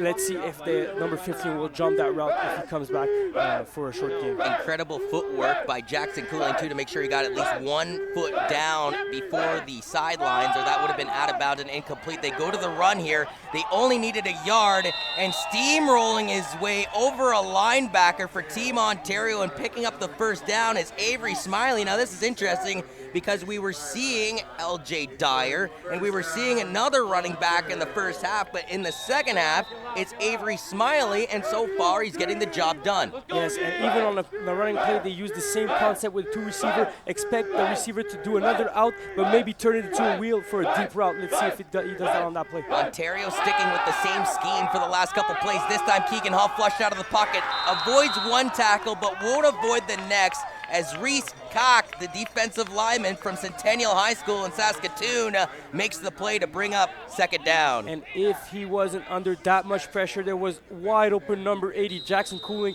downfield. This could have been a great gain. Unfortunately, there's too much pressure. Good job by this Saskatchewan defense. As second and 11 now comes up for Team Ontario. 5:38 remains in this third quarter, and it's not just the score, Naz, 23-zip, but now time becomes an enemy of this Team Ontario because it's a 4-possession game. 4 receivers to the right side, make it 5 with LJ Dyer blocking on that far side. They throw it, passes completed around the 36-yard line. He's, I believe, just shy of the first down, and that's William Cockfield, the home product here, the Kingston Junior Gale from right here in Kingston, Ontario. That's got to get applause from the crowd. Yes, Keegan Hall as well, getting a good rhythm in this one. But let's remember what happened in the first half. Every time the Ontario's team came up with big plays, they ended up with an interception or a block punt. Let's see if they can score without a turnover in this one. And right behind the line of center goes Keegan Hall. He'll put his bucket down first, and he'll stumble forward easily for the first down. However, Naz, you immediately point to the field, and there's a flag at the 35. Yes, I hope it's not a procedure against the offense. No, it's an offside against the defense. They get a lucky break on this one. They will advance 5 extra yards after this one. And a little more salt on the wound for Team Saskatchewan, who cost themselves 5 yards and gives Ontario first down, is their defensive lineman Anthony Montez Lepart. The Sheldon Williams High School product from Regina, Saskatchewan, is unfortunately banged up right now. Yes, you never want to see one of your linemen go down like this, especially in this unit. They've been so dominant, creating so much pressure and forcing these bad throws for interceptions. Right now, if you lose a centerpiece like your nose tackle, it might hurt you, and they might establish the run on the interior. Let's see if they can take advantage of this injury. He does appear to be okay as he'll walk to the sidelines under his own accord. Coming in to fill in for him will be Lane Novak, as well as a little late personnel change. And actually, Novak was the linebacker, so replacing him will be Ryland Bitts out of St. Joseph's High School in Saskatoon, Saskatchewan. But to your point about the missing the player, they also missed Noah Pelche for a couple plays. They brought in Bryce Welter. He goes on a 20-plus yard gallop, gets them into the red zone, and Saskatchewan gets more points on the board as a result. So, I mean, there's no way to lose, apparently, for Team Saskatchewan. As I said before, all systems go, all systems green.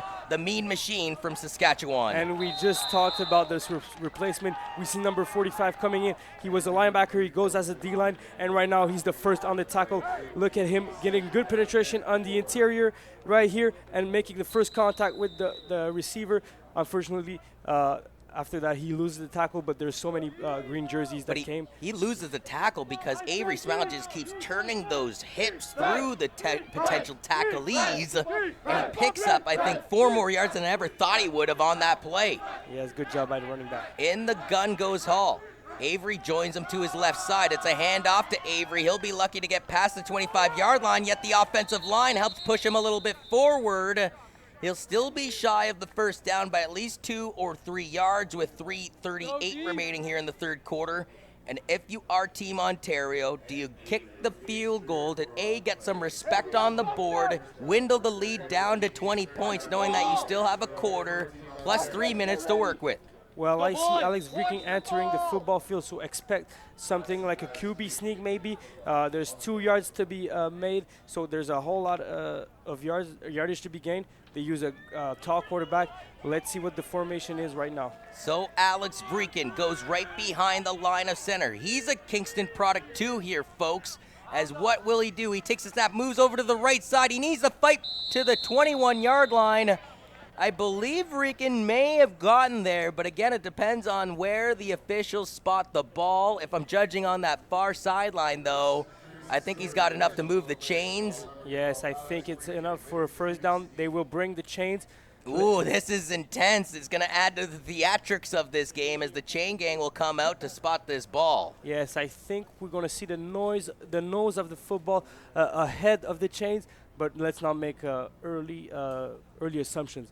I want to point out something that I've seen from Ontario side. Maybe they saw something with their motion, but they always use Jackson Cooling as a running back behind the quarterback and always put him in the slot on the weak side and have the running back starting off at the fourth receiver on the strong side and then bring him as running back on the interior. Maybe Saskatchewan's team has a difficulty adjusting to the slot back rotation. Oh, my word. Look at the spot here, Naz. I believe that's a first down from this camera angle. Wow. But if it isn't, it's literally by a hair. First down, Ontario. This is tight. By one of those little leather pebbles that the football is, oh my word. Yes, you can't even pass a credit card between the football and the goalpost. Do you remember when they did that on Monday Night Football? Yeah. They grabbed like a coach's play card and they put it between? That was ridiculous. Yeah, If they had done that, I would have just walked home at this point, folks. Yeah, they wanted extra proof, but it was kind of a weird technique.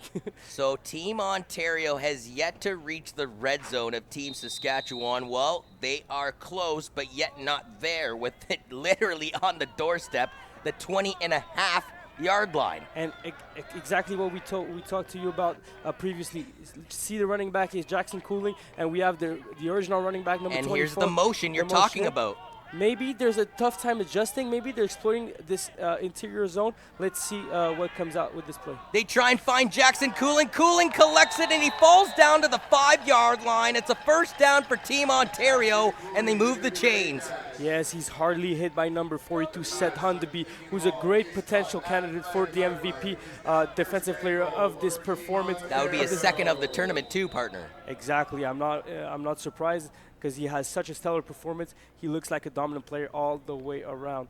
Now, it took till 2 minutes remaining in the third quarter, but Ontario has finally penetrated Saskatchewan's red zone. What will they do on this red zone trip as they officially start it from the 5-yard line? Their quarterback, Keegan Hall, in the gun. Motion yet again in the backfield. It's been all drive long. This is a handoff to LJ Dyer, who we haven't really seen at all in this second half, and as a result, he's lucky to get back to the line of scrimmage to bring up second down. yes, quite a risky play on this one. They try to go out with the run against this strong D-line. I'm not sure if that was the call intended. But you mentioned, though, the bread and butter of having Jackson Cooling behind the quarterback, motioning them to the far side, bringing Avery in, I apologize, yes, Avery Smiley behind the quarterback as, the fill-in. They didn't do it on this occasion, but here we see LJ Dyer back onto the field, the lone man back. Smiley, plenty of movement from the right to the left side. They snap the ball. Another handoff to Dyer. He's trying to go right up the middle with it, folks. He'll be lucky if he gained 2 yards on this occasion, so it will be 3rd and goal for Team Ontario. And once they got to the 5-yard line, they ran 2 straight plays, and they're lucky to get 2 yards. And now, do you go for it because you're so close, or do you kick the field goal knowing that's a chip shot and it dwindles it down to 20? you have to go for it. You're losing in this one. You have to create big plays. Right now, I'm kind of disappointed in the play calling. You don't want to run the ball when you've driven the whole field with your quarterback throwing the football. Right now, there's quite some weird decisions made. But let's see if our young Keegan Hall can come up with a big throw in this one. JP Cercelli's coaching staff calls for a timeout here. I mentioned how he's the new head coach in JP Cercelli of the Windsor Lancers. He also won a Vanier Cup coaching the offensive line for the Western Mustangs. He also had previous work with the Concordia Stingers in Quebec, as well as the CCH High School, a very successful program in the Forest City in Ontario.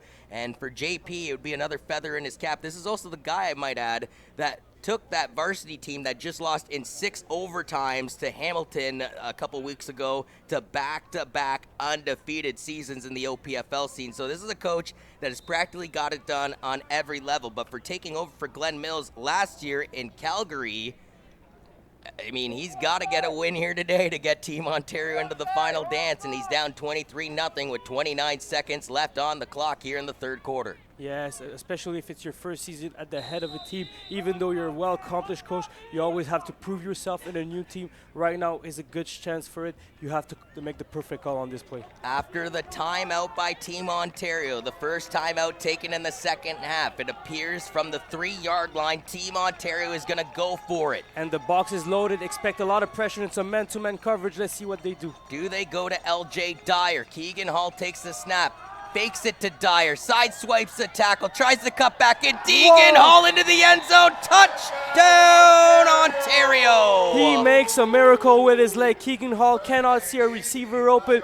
He decides to juke 2 players. Unfortunately, there's a flag on the play. Let's see what happens with this one. Is this a hold against Team Ontario? It can't be. And the penalty goes against Team Saskatchewan, so I'd naturally assume Ontario's just going to decline that, and the touchdown will stand. Yes, depends on the penalty. Right now, they're consulting the players. Maybe the penalty yardage will be assessed after the kickoff. Maybe we'll assess on this maybe 2 Very yard good possession. point. Very good point. We'll see there's a discussion being held right now. They need to go for 2 in this game if they want to make it a close game. Right now, they're trailing 23-0. Let's see if they can. Well, right now, at least the scorekeeper here at Richardson Stadium has taken the touchdown off the board, but the penalty is declined by Ontario, and you are right now, so you're probably going to tack on the penalty yardage after the fact. So Ontario, you know, the kids in the hall, Keegan Hall, ends up getting it done. It wasn't a laughing matter, though, as he needs some hustle and some muscle to get his way into that end zone. Yes, you're damn right. And what I'm disappointed right now, I expect maybe a fake field goal, because you can't go out with a field goal when you're trailing 23-6. It's a 3-possession game. So maybe they want to play safe right now and see if they can make more touchdowns. But if I was them, I would be aggressive right away. Well, to your point, partner, if they were to score another 16 points, then we'd be all tied up at 23. So you're right. If the next occasion Ontario gets a chance to get a major on the board, and if their defense can keep Saskatchewan at bay, then decisions.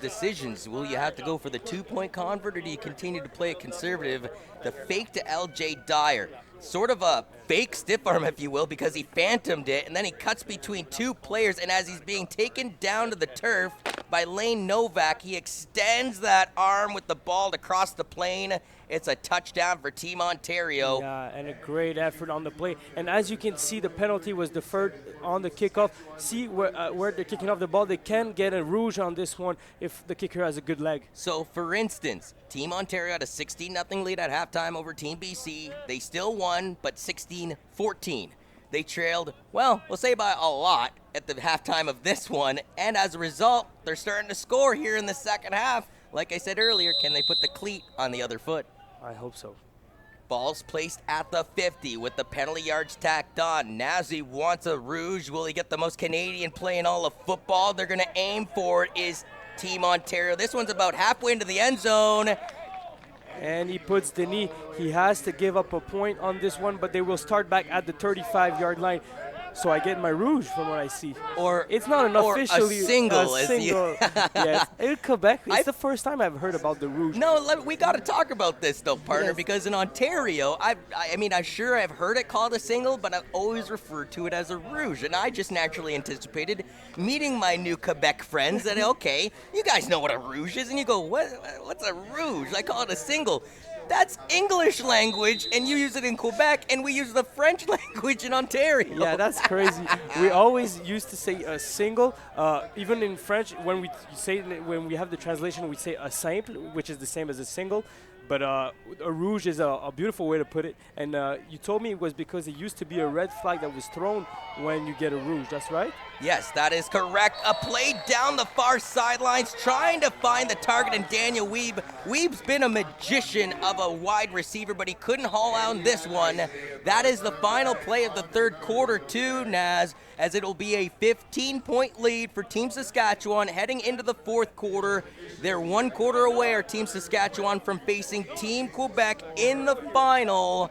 for the 2019 Football Canada Cup. And for Ontario, unless they mount the big second half comeback that they've established a little bit of a brickwork here in the third quarter, well, they'll end up playing Team Alberta in bronze medal competition. The only thing I'll say about this, though, you don't think Alberta's hungry for a win after losing in quadruple overtime? I don't know which team I'd rather play, the one that won or the one that lost, because I'd be awfully angry after playing 8 quarters of football and coming away with the L. Yes, you sure want to get that consolation prize after such a defeat. In fourth overtime, the game was so close. They made such miracle plays. I can think back at the El Mary that was caught by number 82. I forgot his name, but he had quarter 90. Dawson Glaudette, Baba Yaga. He got the job done. Exactly. The defense needs to bend but not break, but they are breaking on this affair, Naz, as they give up a first down to Saskatchewan as the team in green moves the chains. Yes, this is unacceptable. You have to pursue relentlessly on the defense. Right now, we have a short pass completed. He barely uses one blocker, and Ontario's pursuit was really off, so he has a big gain. Number 19, Mr. Daniel Weeb. What's interesting, too, is this is setting up for a rematch of the 2017 Canada Cup, where Quebec actually beat Saskatchewan in a tight 10-7 final. But we still got to get to that point first. 11-11, make a wish, Naz, in the fourth quarter of play. Wishing for an interception was Team Ontario, but it goes unanswered. Instead, it's another completed pass. Taggart Rowell out of Regina, Saskatchewan. And a throw in, a lot of traffic. There were almost 5 red players around the receiver. Let's see on the replay. What a tight coverage and a good throw and catch by these receivers. Exactly, the difference in this game is definitely the throwing abilities of Noah Pelletier, number 6, who's been awesome. I said it before, he's got that Kendrick Lamar spiral, and he's about to go viral if he keeps this up. I like that reference. It's my favorite of the tournament.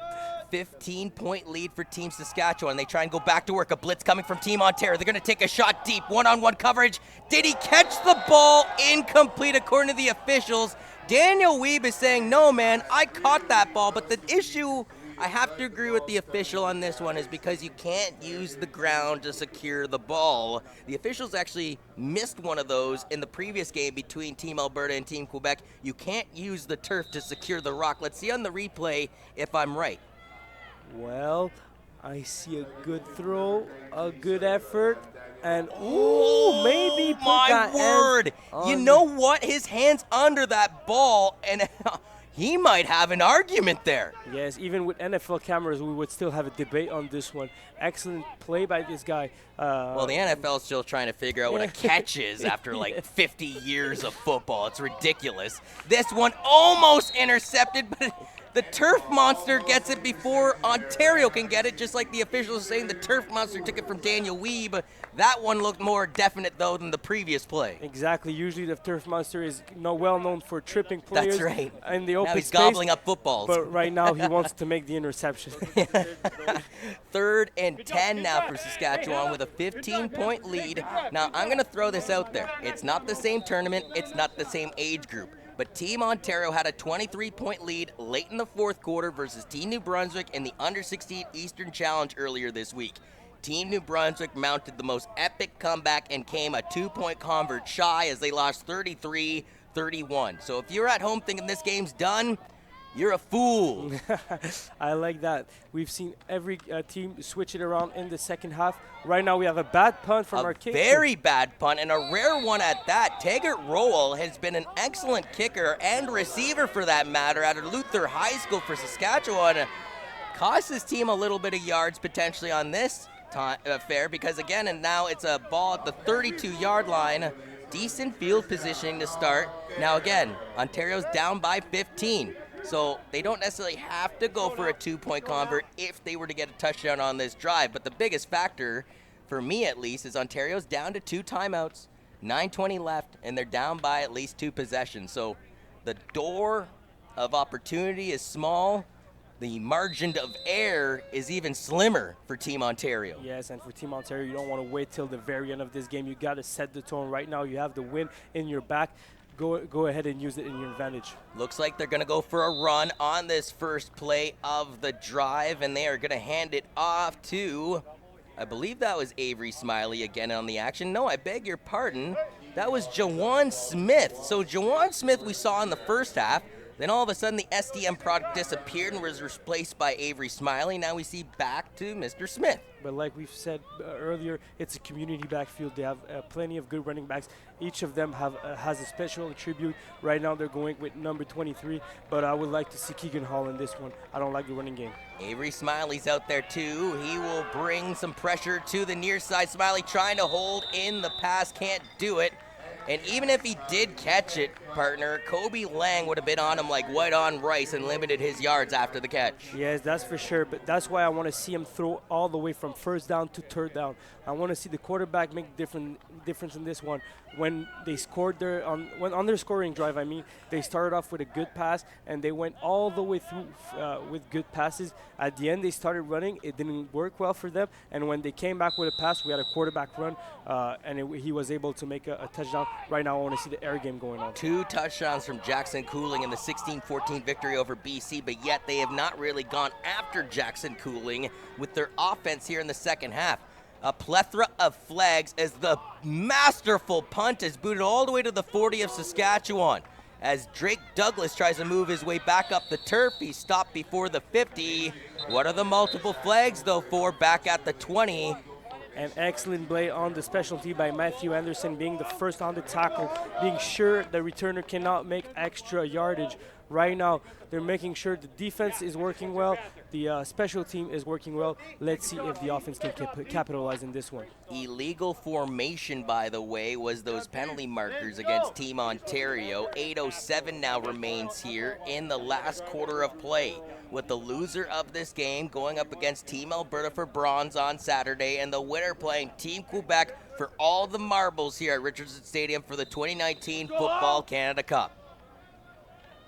You're going to be excited for Saturday or what now? You're going to have enough energy for Saturday after 4 broadcasts today. You had 2 broadcasts yesterday, and you're going to have another 2 on Friday and 4 on Saturday. You know the hype of the finals is always getting you a little bit of Red Bull to the veins. That's right. Exactly.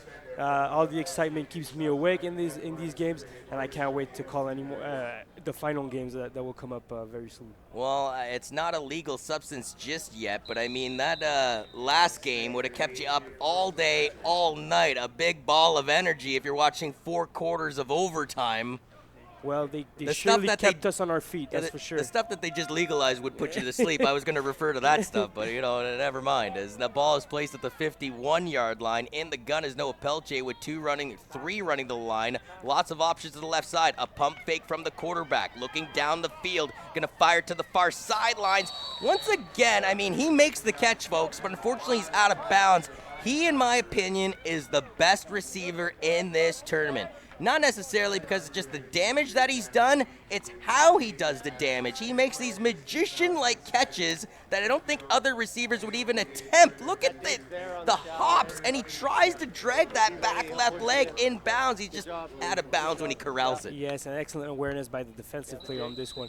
Not choosing to go for the tackle, but just for the push out of bounds, which is necessary even though it's a great catch by the receiver. Again, the clock is the enemy of Team Ontario. 7 minutes remaining in this semifinal contest. Saskatchewan will punt it away as it looks like Taggart Rowell is give or take around his 40 going to boot it away. A much better punt than what he did on his previous play.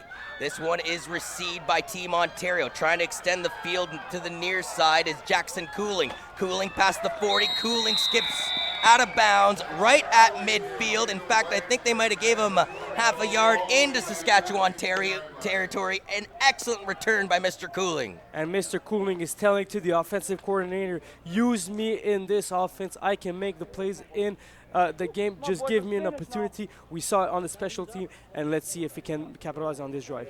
They need to, essentially, though. They don't just need 1 touchdown. They need 2, and they also need to get at least a 2-point convert on one of those touchdowns, down by 15 with 6:30 now remaining here. Yes, they have to make a great play on this one. They have to march the field on this drive, at least get a touchdown. They're going back to that same tomfoolery when they actually went through and got their first touchdown drive late in the 3rd quarter. Plenty of flags on this one, trying to go deep. He's got a man in double coverage. 2 Saskatchewan players dangerously collide with each other, trying to break up that play. And Tanner Reber and Dennis Bahrain. Bahrain's already got 2 interceptions in this game, 3 in the tournament, but he had a nasty collision with his teammate there. And I think he's going to stay down. Well, I mean, I'd be down for weeks after that contact, Naz. Yes, that's for sure. And we had a flag on the play. I think it was... I love this by the trainer. Sorry to interrupt you now, but he was going to get up, and the trainer went right up to him and said, no, sit back down, especially if it is a head injury, as he take a mean lick. And then, luckily for him, his head didn't ricochet back onto the hard turf, but it was that helmet-to-helmet with his teammate, with Tanner Reber, that scared me. But I like that on the training staff of Saskatchewan to recognize, no, you just went through a helmet-to-helmet collision, kid. You have to stay down. And, you know, we all have that little warrior in us, that kind of, let's face it, that ego where you're just like, I'm not laying down in front of all these people and my opposition and my teammates. I'm going to get up. Well, no, sometimes the best thing for your health, the best thing for your future is to take those couple extra seconds. To be honest with you, with 6:09 remaining here, we're already at 8:20 local time and the 4th broadcast and the 4th football game of the day. Take your time as far as I'm concerned. I've been here all day. Yes, that's for sure. We're having quite a nice game ahead of us. Right now, there's Ontario trailing by 15 points, but they sure can make a difference in this drive, trying to score their 2nd touchdown of the game. Let's see what they can do. They could change the dynamic and the atmosphere here in the stadium for sure. They try and go deep. It's deflected off the fingertips of a Saskatchewan player and Seth Hundeby. And again, Hundeby has been all over the field. You mentioned his name throughout the first half. He almost got an interception here, and that could have been a nail in the coffin. Yes, and you got to have a better effort by number 3, Rayshawn Blake. Even though if it's a tough catch, you have to make a spectacular play if you want your offense to have a little spark. And the thing about Keegan Hall, though, is I would say that's more on the quarterback, though, partner, because he's got to leave his receiver into some sort of real estate, not into potential triple coverage. Yes, you're right. But 3 receivers will now go to the far side, 2 to the near side. Lots of motion from Team Ontario. LJ Dyer creates the bubble for his quarterback. Keegan Hall over the top. Pass is caught at the 40, and he'll be thrown down to the turf. It is David Bazo, but hold the phone. There is a penalty on the play, and I believe this is unnecessary roughness, roughing the passer on Team Saskatchewan. And what a great play, and what a great addition. They get a little mental break with a 15-yard added to that great completion. Now they're marching down the field. They might be close to that red zone. Let's see where they spot the football. They're starting to motor, so after the Bazo reception from his quarterback in Keegan Hall, Hall was also smacked down to the Richardson Stadium turf. And you called it 15 yards for unnecessary roughness and roughing the passer. 5:13 now remains on the clock as the referee blows the whistle. It continues to drip down, and that becomes something that has to stick in the back of the heads of Team Ontario. Yes, even though there's plenty of time on the board, you have to do to make your drive go by fast. Keegan Hall takes the snap. He's got to watch out for the blitz. Takes a hit as he throws this ball. It's a dying quail in the air, and a great job by Jackson Cooling to recognize that. Or no, I apologize. I was actually 88, not James Priestner. Another Nelson Lords product from Burlington, Ontario, just like Jackson Cooling. That's where the confusion came from. But he takes the hit to make the play, and a great job, because if he does not come back for that ball, it's an easy interception for Kobe Lang. Yes, that's for sure. Good awareness of the receiver becoming the defensive back on this one and batting the pass away from the cornerback. 4:40 remains here on the scoreboard from Kingston, Ontario in this semifinal competition. There were 4, make that 3 to the far side for the quarterback Keegan Hall. 2 run to the line. It's a play action. The pass is thrown incomplete in and out of the hands of Rayshawn Blake.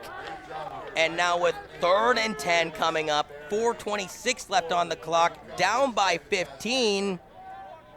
Yeah, I mean, normally you got to go for it, right? You can't kick the field goal here. No, it's too little, too late. It's one of these plays where you need a spark from your offense.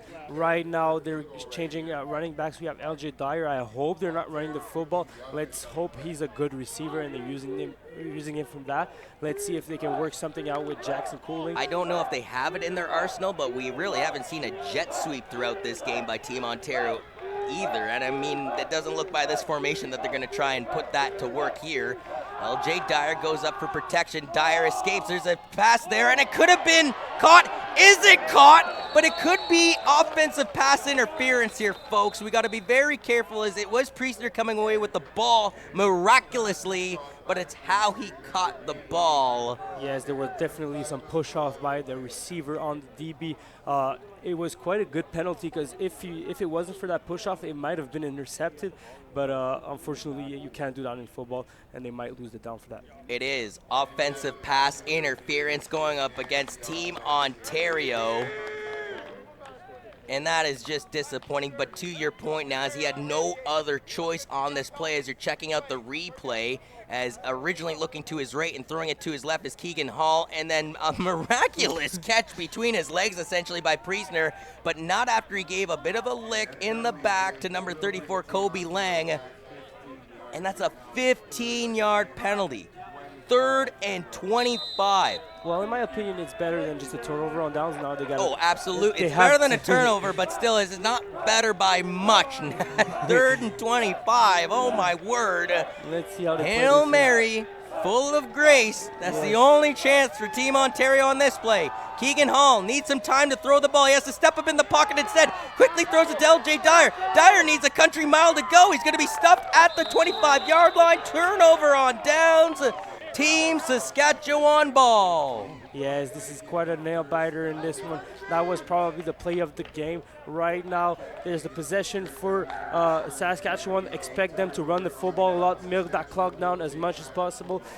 They want that game to be over as soon as they can because right now, Ontario has quite some a wind in their back. Now, Keegan Hall was flushed out of the pocket. To be honest with you, partner, I thought he almost threw that ball past the line of scrimmage. Not according to the officials, though. And you know what? Saskatchewan's going to take it either way because now they have the possession with the ball in their own territory. It's Riker Frank. No, I apologize. It's a teammate of his and Daniel Weeb making the catch on the near side. And my point being a 15-point lead. Oh, yeah, Saskatchewan's got 3 timeouts in case they feel like there's something they need to correct upon amongst themselves. They have the clock to their advantage, the score to their advantage, and this is a tournament that they truly have dominated the last 2 years. Yes, they sure want to mill down that clock. I'm expecting they're not afraid to pass the ball because they know they can get easy completions. They use their hooks so well. The receivers are used to put their body in front of the DB to protect that football, and that QB is accurate as well. As this one is a little behind his intended target. Are they going to say he caught it, though? No, incomplete pass to bring up 3rd down. So a little bit of a quick 3 and out, depending on whether Saskatchewan tries to gamble for it here, and I don't think they will. So Ontario will get another shot with their offense out on the field. Now, one thing I wanted to throw out there, Saskatchewan won a perfect 3-0 last year, as I established, outscoring their opponents 111-40, including beating Alberta 31-26 in the final. In the previous Canada Cup in 2017, they won their first 2 games. Oh yeah, one of them being against Team Ontario, and that marked the 3rd consecutive Canada football game where Team Sask plays Ontario in the semifinals. This one, I mind you. And it looks like for a 3rd straight semifinal battle between Saskatchewan, they're going to get the upper edge on Ontario. My point, though, being is Saskatchewan has won 6 of their last 7 games, looking to make it 7 of their last 8 in this tournament. As it will be Taggart roll. This is a beautiful spiral. Send Jackson Cooling to his 45-yard line. He's going to need some blocks. He runs into LJ Dyer, and he's dropped down between the hash marks at midfield. So a 1st and 10 for Team Ontario. Yes. 2:31 left in this one. And watch this return. Jackson Cooling has to be more patient and take out the outside of number 1. He might have had a great return on this one. He had the speed to beat the defenders. Maybe we could have seen a great return, but unfortunately he wasn't patient enough, and we have him stuffed at the 43-yard line. So, no, 41. But we've seen 3 interceptions thrown in this game from Team Ontario, and they're down by 18 with the ball on their own side of the fence. They have to throw the ball, despite the fact that 3 picks have already been caught by Team Saskatchewan, including 2 from Dennis Barain, who has 3 in this tournament alone. Yes, I want to see that deep ball come out fast. Let me see these receivers make big plays. So in the gun, Keegan Hall to the near side to Rayshawn Blake. A little shoulder shake at the 50, but stuffed there to bring up 2nd down for Team Ontario. Yes, and right now we're not seeing that spark. We see Ontario keeps being conservative with the football. You have to go all in that play. Right now you have 2 scores to make up for. You have to go deep. As we get a couple running the line to the far side. Instead, this is a handoff, and he found a hole to the near side. He'll go out of bounds on his own accord at the 45-yard line. A pretty impressive run this time by number 23 and Jawan Smith. Again, the SDM Knights from Hamilton, Ontario. And we talked about the depth of this running back crew. They can make you pay with every running back they have. I'm thinking about number 23 right here, Jawan Smith, also number 24, Avery Smiley, and we also know number 1, LJ Dyer, is a killer as well. 1st and 10 for Team Ontario. They presented the MVPs, by the way, to the PA announcer, and I'm just looking down at one. He's already won a Defensive Player of the Game. That's the only little tidbit I'm going to throw out there. By the way, there's a guy that has 2 interceptions on Team Saskatchewan. I don't know if you want to tell the voters over there or anything like that. Regardless, Keegan Hall like a bottle top spinning in the backfield, tackled down for a loss.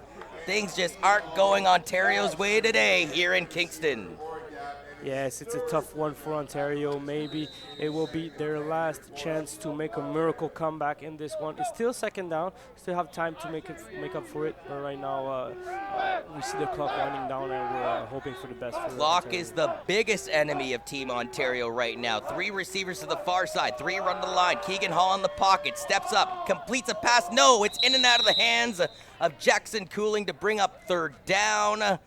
And this could be, I dare say, could be the final offensive play of the game for Team Ontario. Yes, and the hero of the previous game, Jackson Cooling, not coming out with a big reception in here.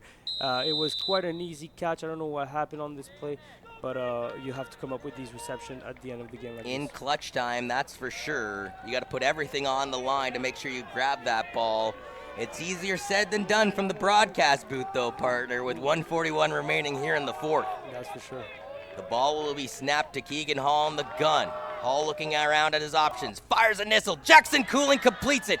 Past the 25. Cooling trying to sideswipe a couple tackles. Thrown down near the 20 with 92 seconds left on the clock. And we just saw maybe he made a lot of yards laterally. That didn't count for much, but you can see him being really elusive with the football in his hand.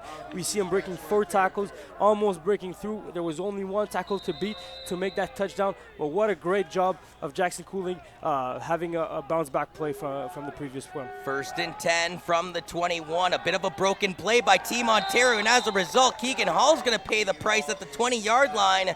The quarterback will be lucky to get back to the line of scrimmage for no gain. Yes, and Lane Novak coming up with another sack. This defensive front is having a whole lot of sacks tonight. They're having a great night performing. According to the scoreboard, Team Ontario has 2 timeouts, but they're saying, no, hurry up the offense because we're down by 15 anyway. We want to save it for a potential last drive, I guess. Exactly. Keegan Hall trying to complete a pass. It is caught. No, incomplete. It looked like it was in his hands. It went through the hands of Rayshawn Blake. And then again, another 3rd and long. We have to make a big play on this one. Saskatchewan defense looks really tired. You see them holding on to their breath. That's true, the body language. Let's see if Team Ontario can come up big on this one with more energy. But if you are Team Saskatchewan, you got to be thinking to your defense, 1 more play.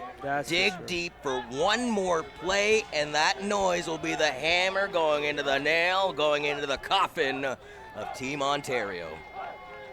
In the gun, Keegan Hall needs 10 yards to keep his team alive. He backtracks in the pocket, fires it over the top. The pass is caught towards the end zone. Touchdown, Team Ontario from 21 yards out. Striking is David Bazzo. And Ontario is still alive in this competition. They kept trying on 3rd down. They kept faith in this game, and right now it's far from over. We expect a 2-point conversion here. Let's see what they do. Yeah, that's the thing. But do you go for the 2-pointer here, or do you just go for the 1-pointer? Regardless, you'll be... Actually, I might take back what I said. I'll go with the 1-pointer. Now. So after if I score, now I can put my game all on the line. Because if you miss it right now, then you've done. The game is over. Yeah, you definitely plexicode yourself at that point.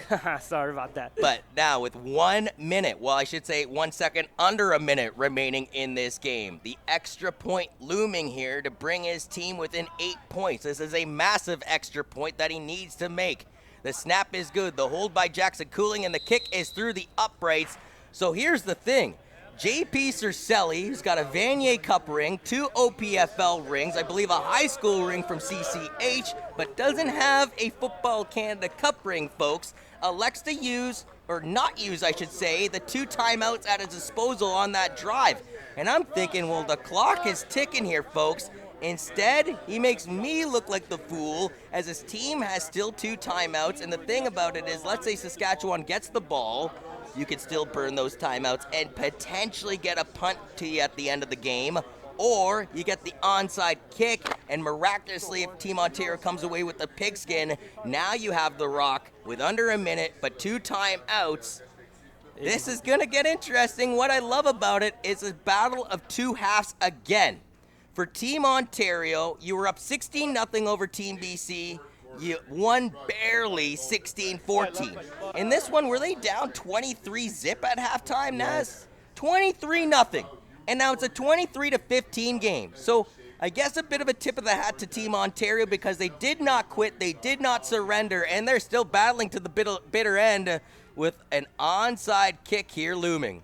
Yes, and we got quite a strange formation on the Well, watch. other You have end. Jackson Cooling and LJ Dyer on the near side. If 31 for Saskatchewan cuts in a bit more and Carter Stadnick, watch them to look at this open real estate where the Gabriel Pizza logo is.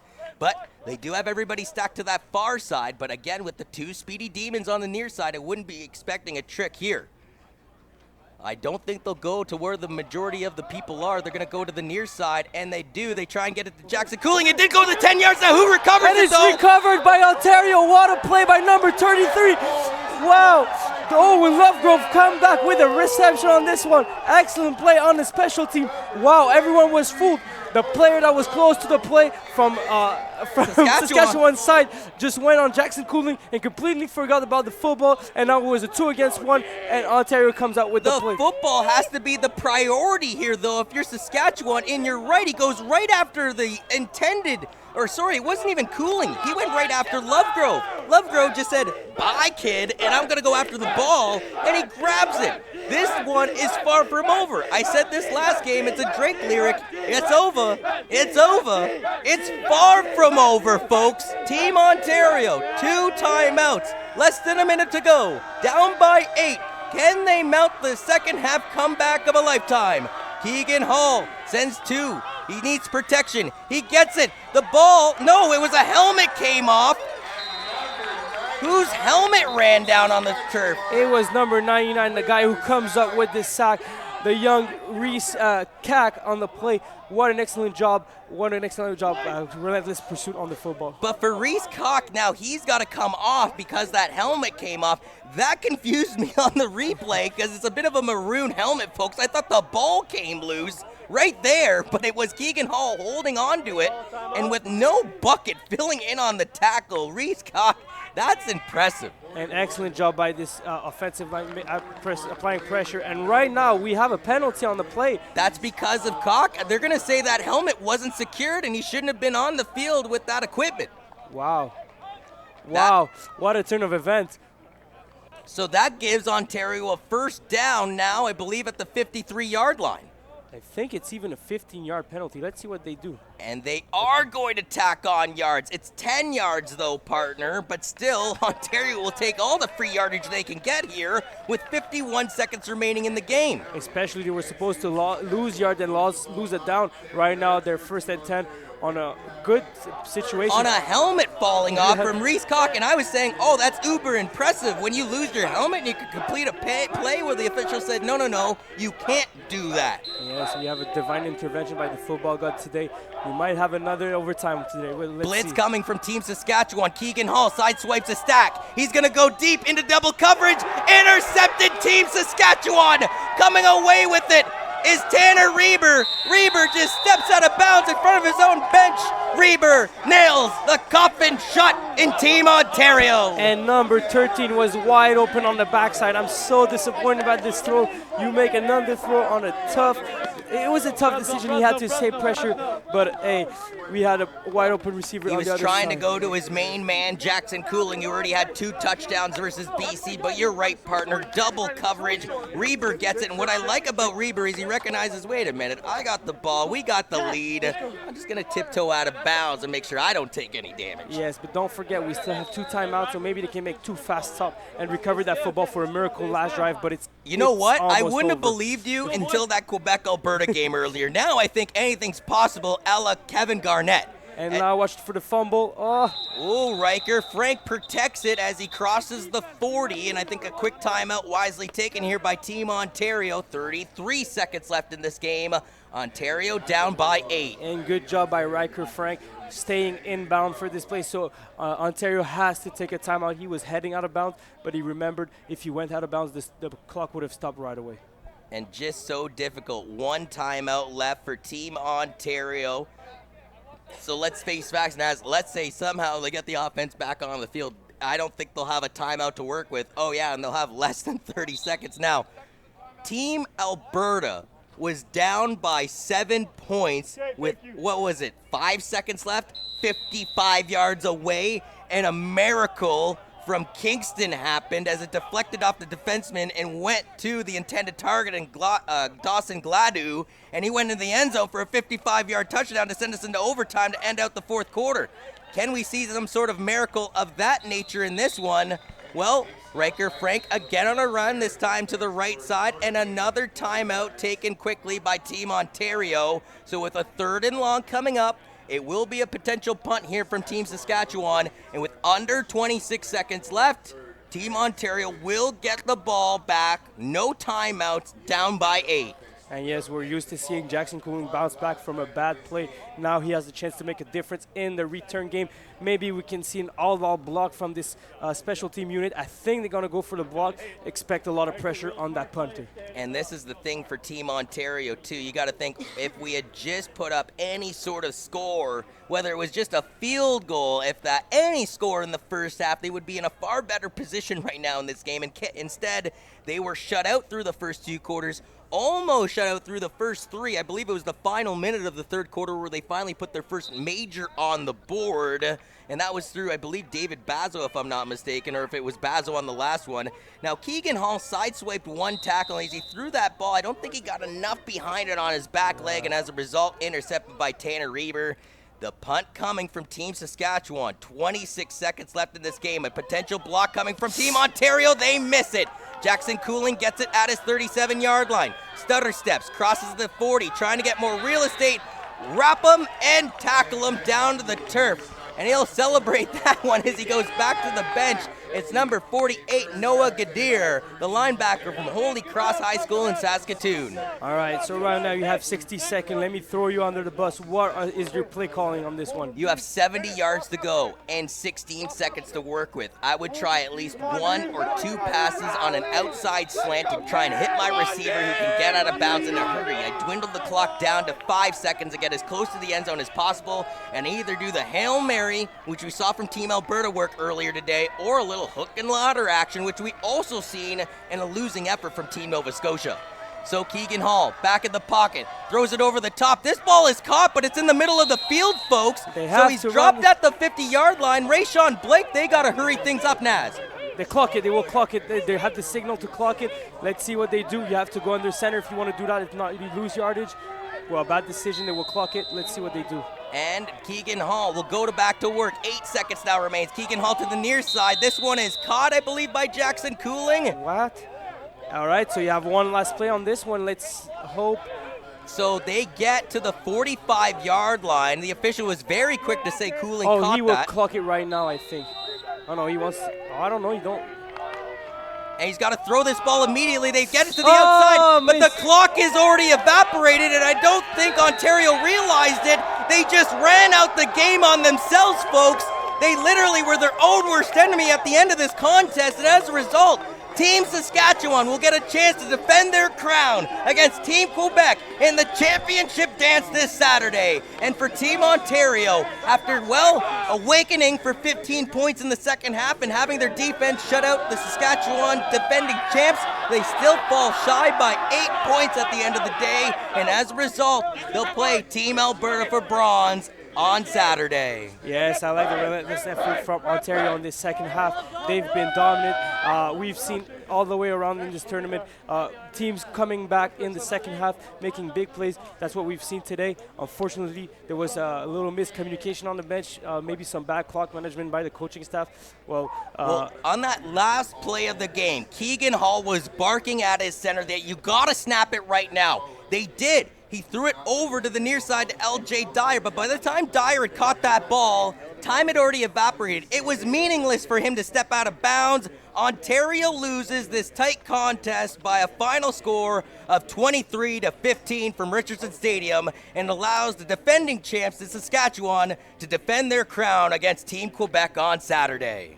Well, I surely look forward to see this matchup against Saskatchewan against Team Quebec, two great programs. I know Saskatchewan won the tournament last year, but Quebec has won 6 of the last 8 competition in the history of this tournament. So let's see if they can gain another 7th one in 9 participations. Right now, we'll head to the announcement of the defensive and offensive player of the match for each team. Yeah. Do you have any predictions? Well, I would, again, going on the defensive side of the ball for Saskatchewan, give it to the guy that got 2 interceptions in this game, and the man I called the pain in Dennis Perrine.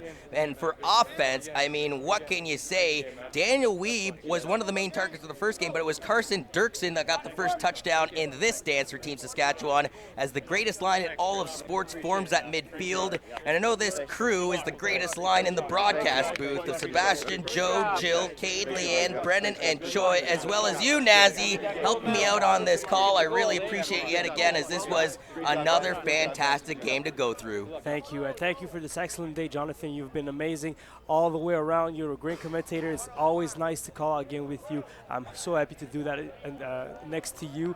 Appreciate every moment I pass with you.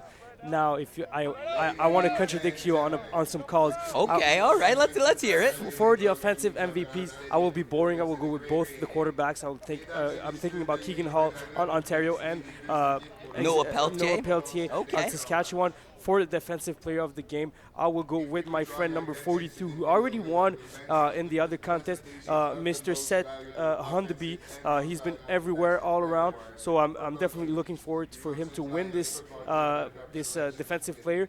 If I can give my defensive player to one player in Ontario, it would probably be my friend Owen Lovegrove, the defensive back who came up with the big play on the special team, and we see him make big plays on the defense as well. He broke out many good passes with tight coverage. Yeah, I was actually really impressed by Owen Lovegrove's performance throughout this game. We called his name an awful lot in the first half, maybe not so much in the second half, but he could definitely put his name on the defensive player of the game. And it'll be the defensive player of the game, Isaiah Butts, for Team Ontario. You know, we didn't say Isaiah Butts a name an awful lot, but he gets the defensive player of the game because it's sometimes those battles in the trenches you don't see. And I believe at the end of the day, he might have been the top tackler of the day for the team in red. Yes, he's been patient on tackling situation, very aware of where the first down is, always making a forward push. Let's see who's the quarterback. And you said it could be Keegan Hall, and as a result, they give it to Keegan Hall. I think that's even more impressive, partner, when you consider in the first quarter they were playing musical chairs with that gentleman. Hey, we want you in the game. Hey, we want you to sit. Hey, we want you in the game. Hey, we want you to sit. And this might have been the difference in the game. I think so, If he had time too. to set his tempo earlier, maybe we would have seen a touchdown from him in the first half, and maybe right now we'll be heading to overtime. I couldn't agree with you more, though, on that statement. Instead of flipping back and forth with the quarterbacks right away, what if they just gave the reins to Keegan Hall right at the top and let him rock the biscuit all the way through the 4 quarters? He'd probably fight through the groove.